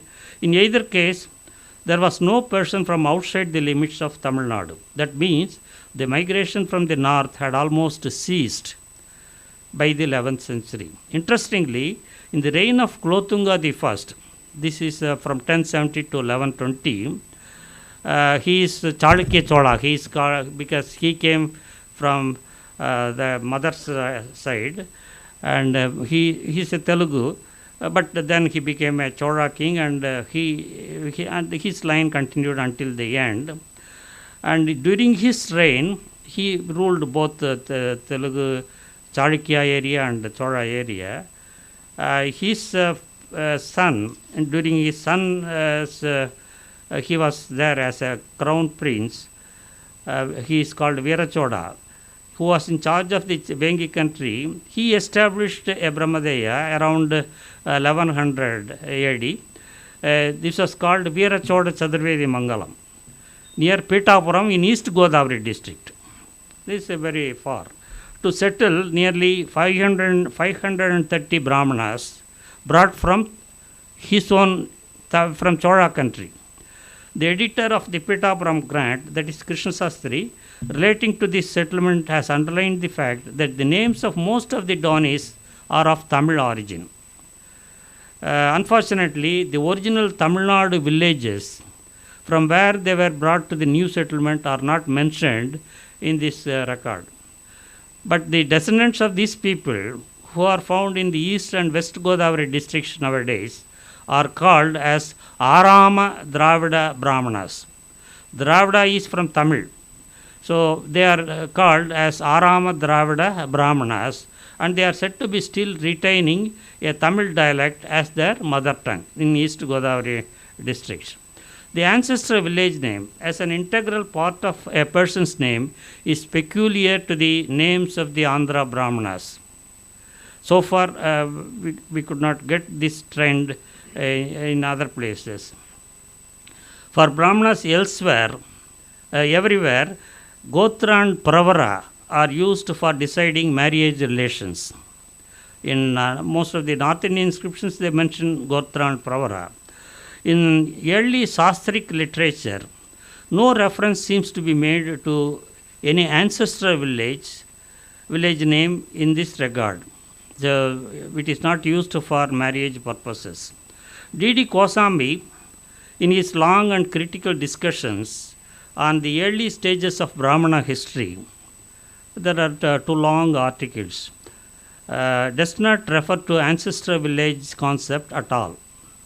In the Gupta inscriptions and the inscriptions of the following centuries, that is from 4th century onwards, in North India, as well as in the Deccan and Karnataka, sometimes the residence village of the Brahmana Doni is mentioned, but not as consistently as in the Telugu area.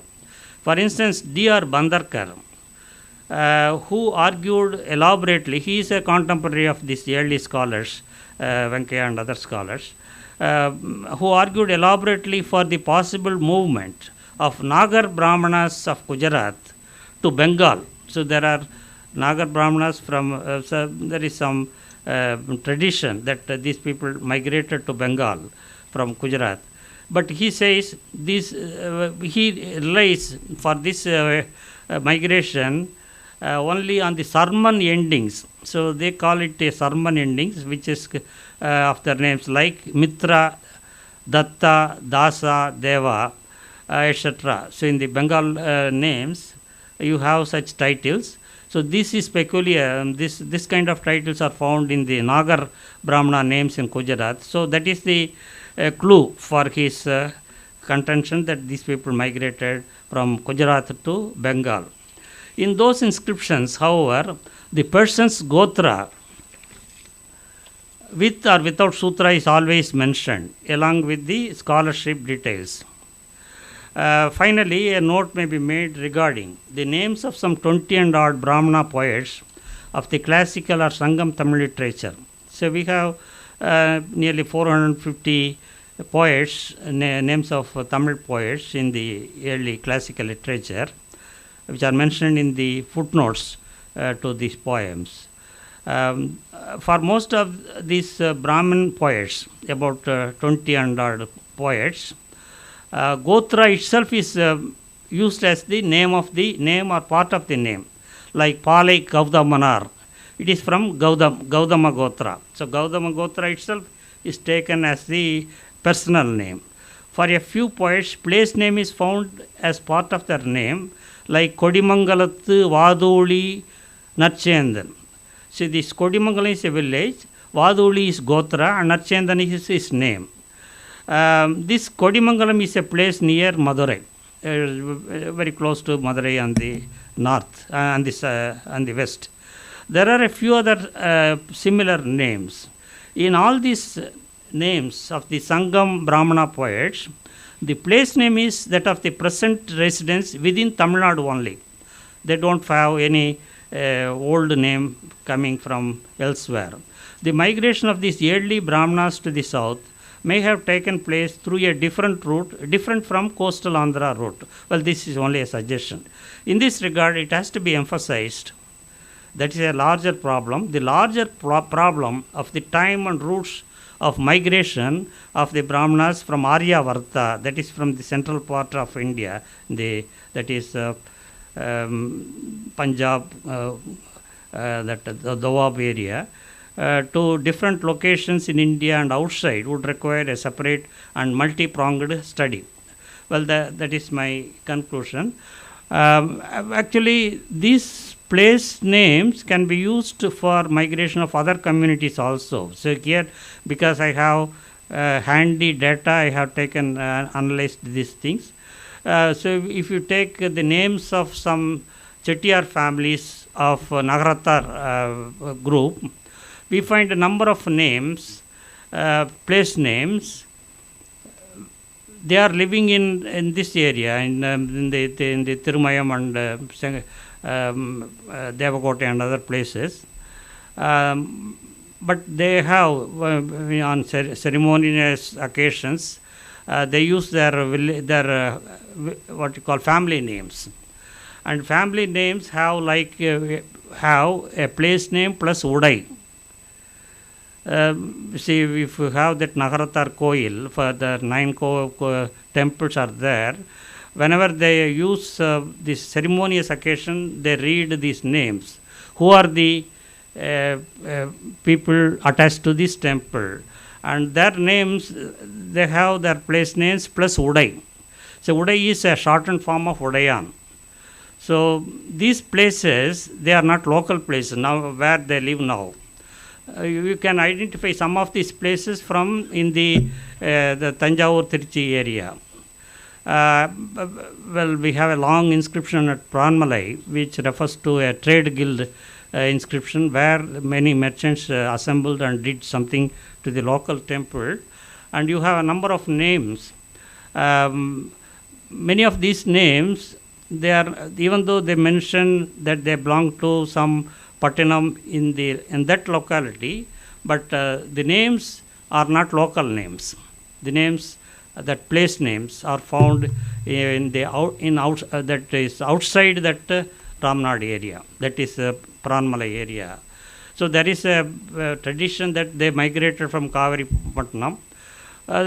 This may be this is an indication. These place names, if we analyze, we can clearly trace the migrations from various places.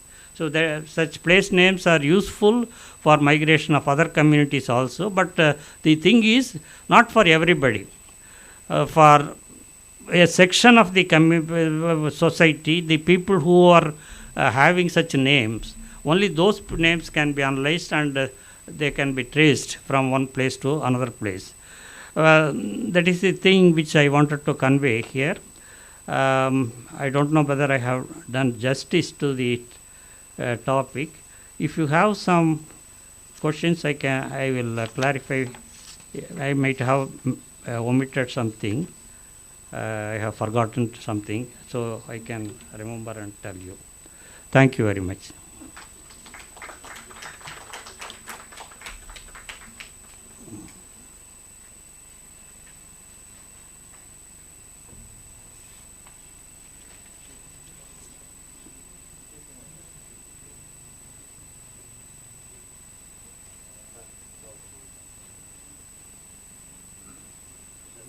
எல்லாருக்கும் வணக்கம். நான் பேராசிரியருடைய மாணவர். இந்திய தொல்பொருளாய்வுத்துறையில் ஐயாவில் தான் வேலை பார்த்துட்டு இருக்கிறேன். நான் ஒரு குருக்கு எந்த வகையிலையும் நம்ம நன்றி கடன் செலுத்த முடியாது. நான் இருக்கிற இடத்துக்கு ஐயா இந்த அவார்டை வாங்குறது அந்த பிரம்மனே நேரடியாக நமக்கு ஆசீர்வாதம் பண்ணது மாதிரி நான் ஃபீல் பண்ணுறேன். அதனால் அதுக்கு ஒரு அன்பாக இந்த ஐயாவுக்கு இந்த பொன்னாடையே போத்தலான்ட்டு உங்கள் சார்பில் கேட்டுக்கொள்கிறேன்.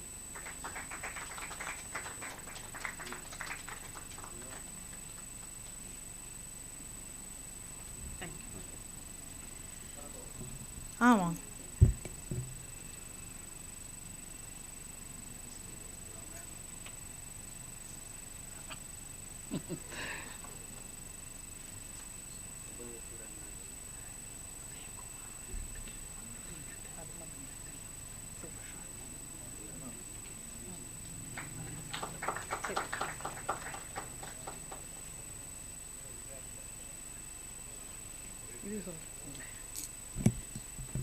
Thank you, Sridharan sir. He told me that today is Neelakanta Shastri's birthday also. It happens to be. We are so happy that the award is announced today. Sir, there are some questions online. Please, I think. We have only these two questions and your question. Yeah. But you want to maybe okay. Mr. P.L. Uday Kumar asks, there is some talk we hear about inviting Brahmins from northern Indian regions, also in parts of south, into Agraharas. Is there any inscriptional evidence to support this? There is some talk we hear about inviting Brahmins from northern Indian regions, also in parts of south, into Agraharas. Is there any inscriptional evidence to support this? Okay, sir. Okay. Question number 2.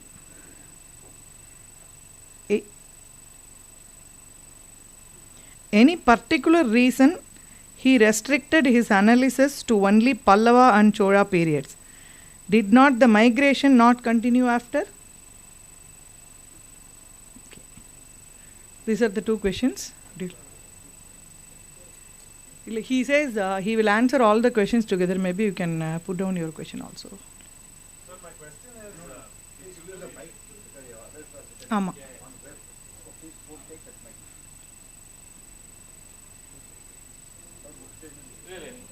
Only these two. Can we do a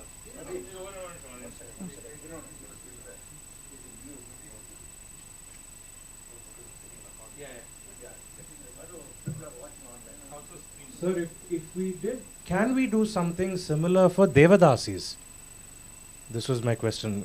Do we have their surname? Do we have their mother's name? Do we have the Doni village? Anything like that? You want to ask a question? Please do.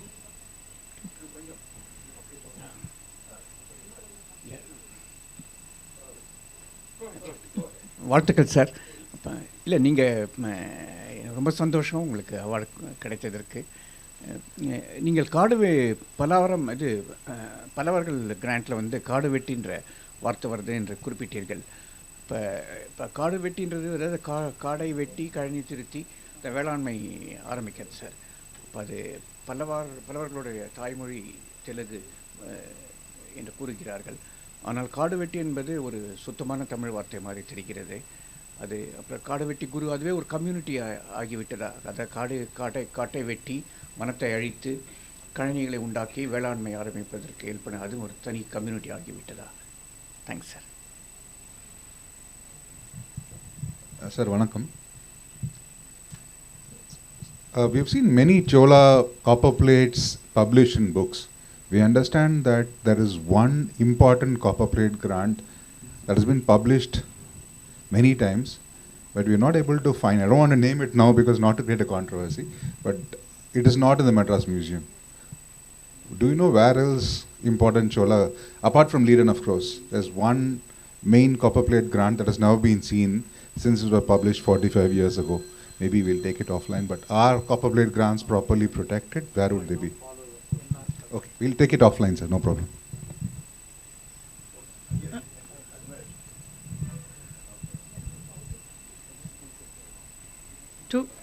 Two more questions online. N.R. Prakash wants to know, Telugus have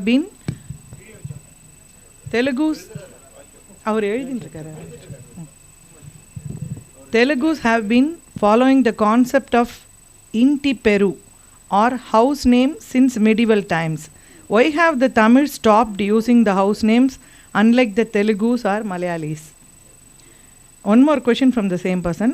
There are any similarities in syntax of names between Telugu and Tamil names going back to the medieval times?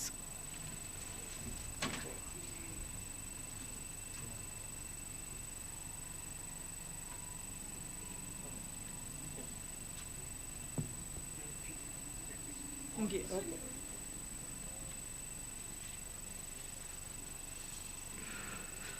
Well, some questions are difficult to answer. Well,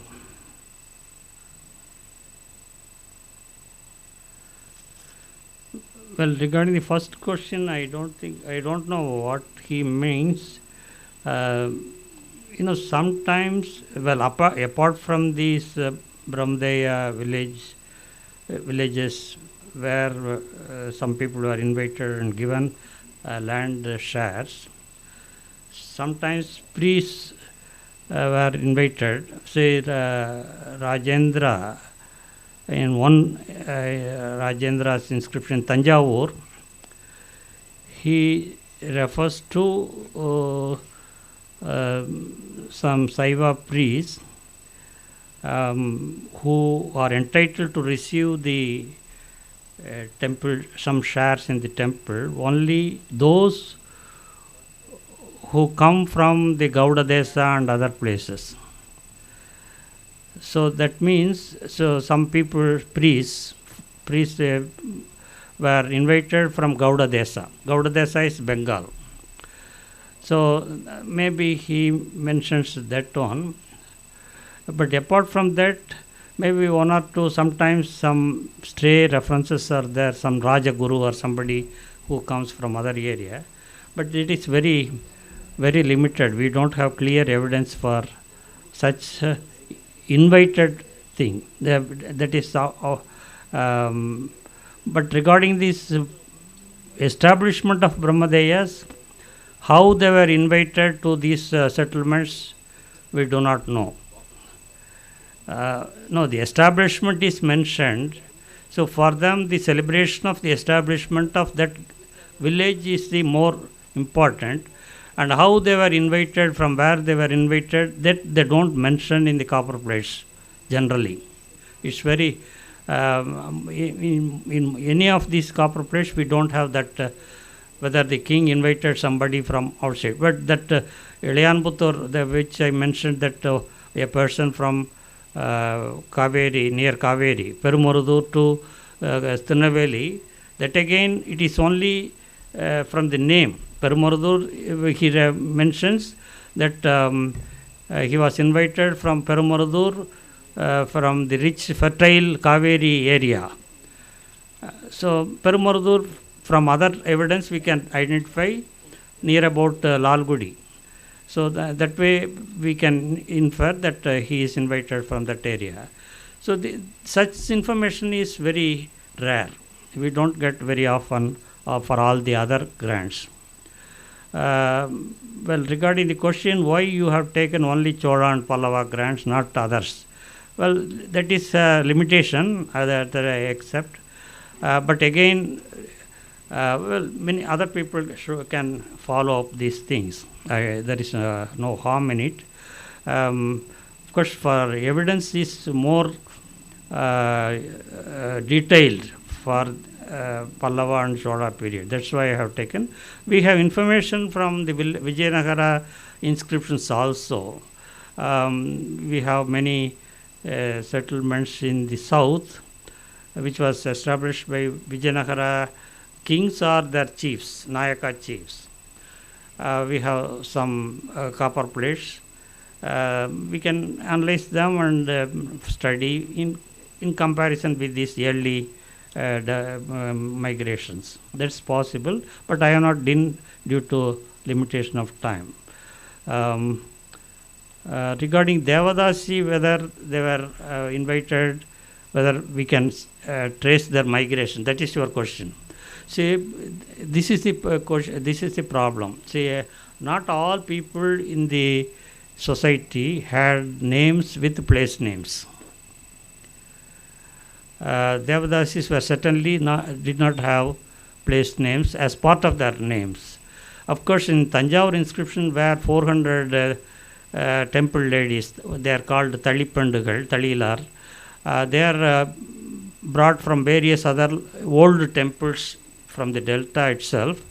In that context, their places are mentioned. So some old place like Thiruvarur or some place Nagapatnam and such places are mentioned. In that context only we know that they were invited and they migrate. They were not. They were invited to Tanjavur. That is the only information. But other Devadasis we don't have any such clues. Usually the Devadasis names are again limited. As far as the early names are concerned, even they don't have their father's name. They have a name, common name, which is called Nakkan. That is where the father's name is given, it should be given, Nakkan is given. Nakkan is a general name that they don't have a really a legal father. We don't know the identity of their legal father. So this is an assumed father who is God himself. Nakkan is the God, Shiva. Shiva, sometimes even Vishnu also. So they are supposed to be God's sons or daughters. So earlier they were called Devanar Magan or Magal, in the early stage. Then only they are called Devar Adiyar. So that way they are supposed to be God's children. For them, there is no question of this migration or such things are there.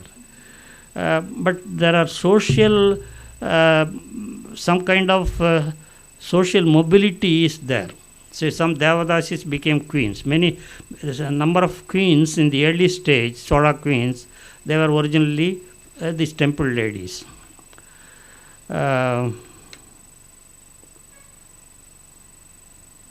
Your question is,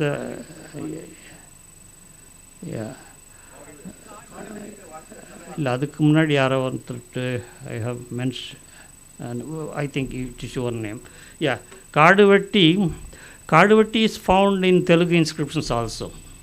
So those days, these are common South Indian terms. So you cannot say it is Tamil or Telugu in the early stage. So Kadava, Kaduvatti you are find even in Telugu area and the early Pallava inscriptions also. This Mukkanti Kaduvatti, they are found only in the Chalukya inscriptions which are written in Telugu. They are not Tamil inscriptions. So it is familiar to Telugu people also, that name. So we assume that because they converted forests into agricultural lands, that way they got this title. That is the one interpretation. So this from this alone we cannot say this went from here to north. Kaduvatti is a common name. It's difficult to claim otherwise. So some question you asked, something copper plates. But he said some disappeared thing. Well, there are such controversies always. Intiperu, why Telugu only? This question I cannot answer well. Somebody can explain that. Well, even in Kerala we have some Intiperu, that where they have compound, Parambu is there, that they take as family name. I don't know whether from which time they are having such thing, but in Tamil Nadu we don't have such thing at all. That is very strange. In the Tamil inscriptions, only in the context of landholding people having some village name as part of their name is there, and that becomes a sort of family names later, and that they use only on ceremonial occasions, not always. They don't use regularly, but during marriages and other times, whenever they mention their connections, they refer to that. Yes. Tamil and Telugu. The last question, what is it? I don't remember. Tamil and Telugu. Some question is there. Some. Huh?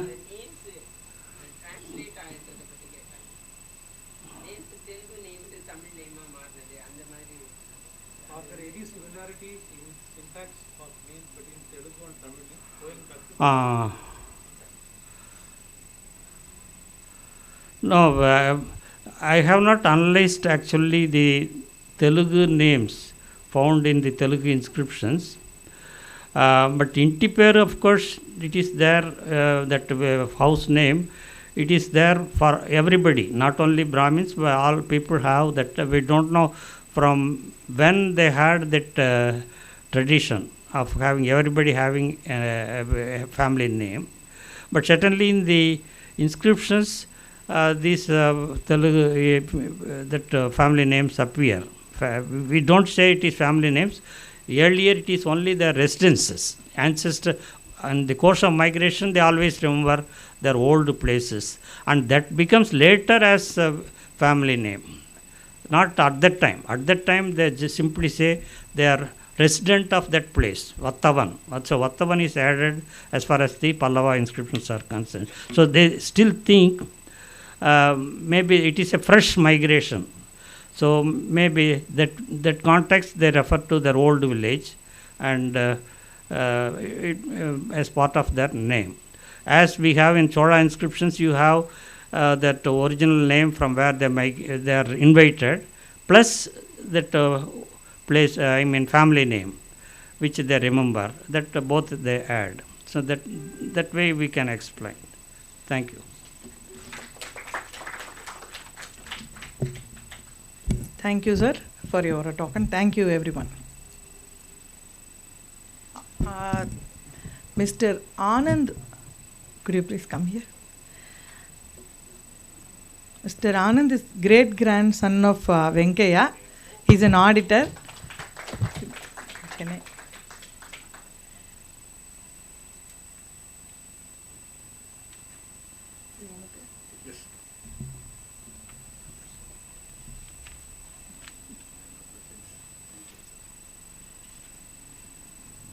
Take a photo. எடுத்துக்கோங்க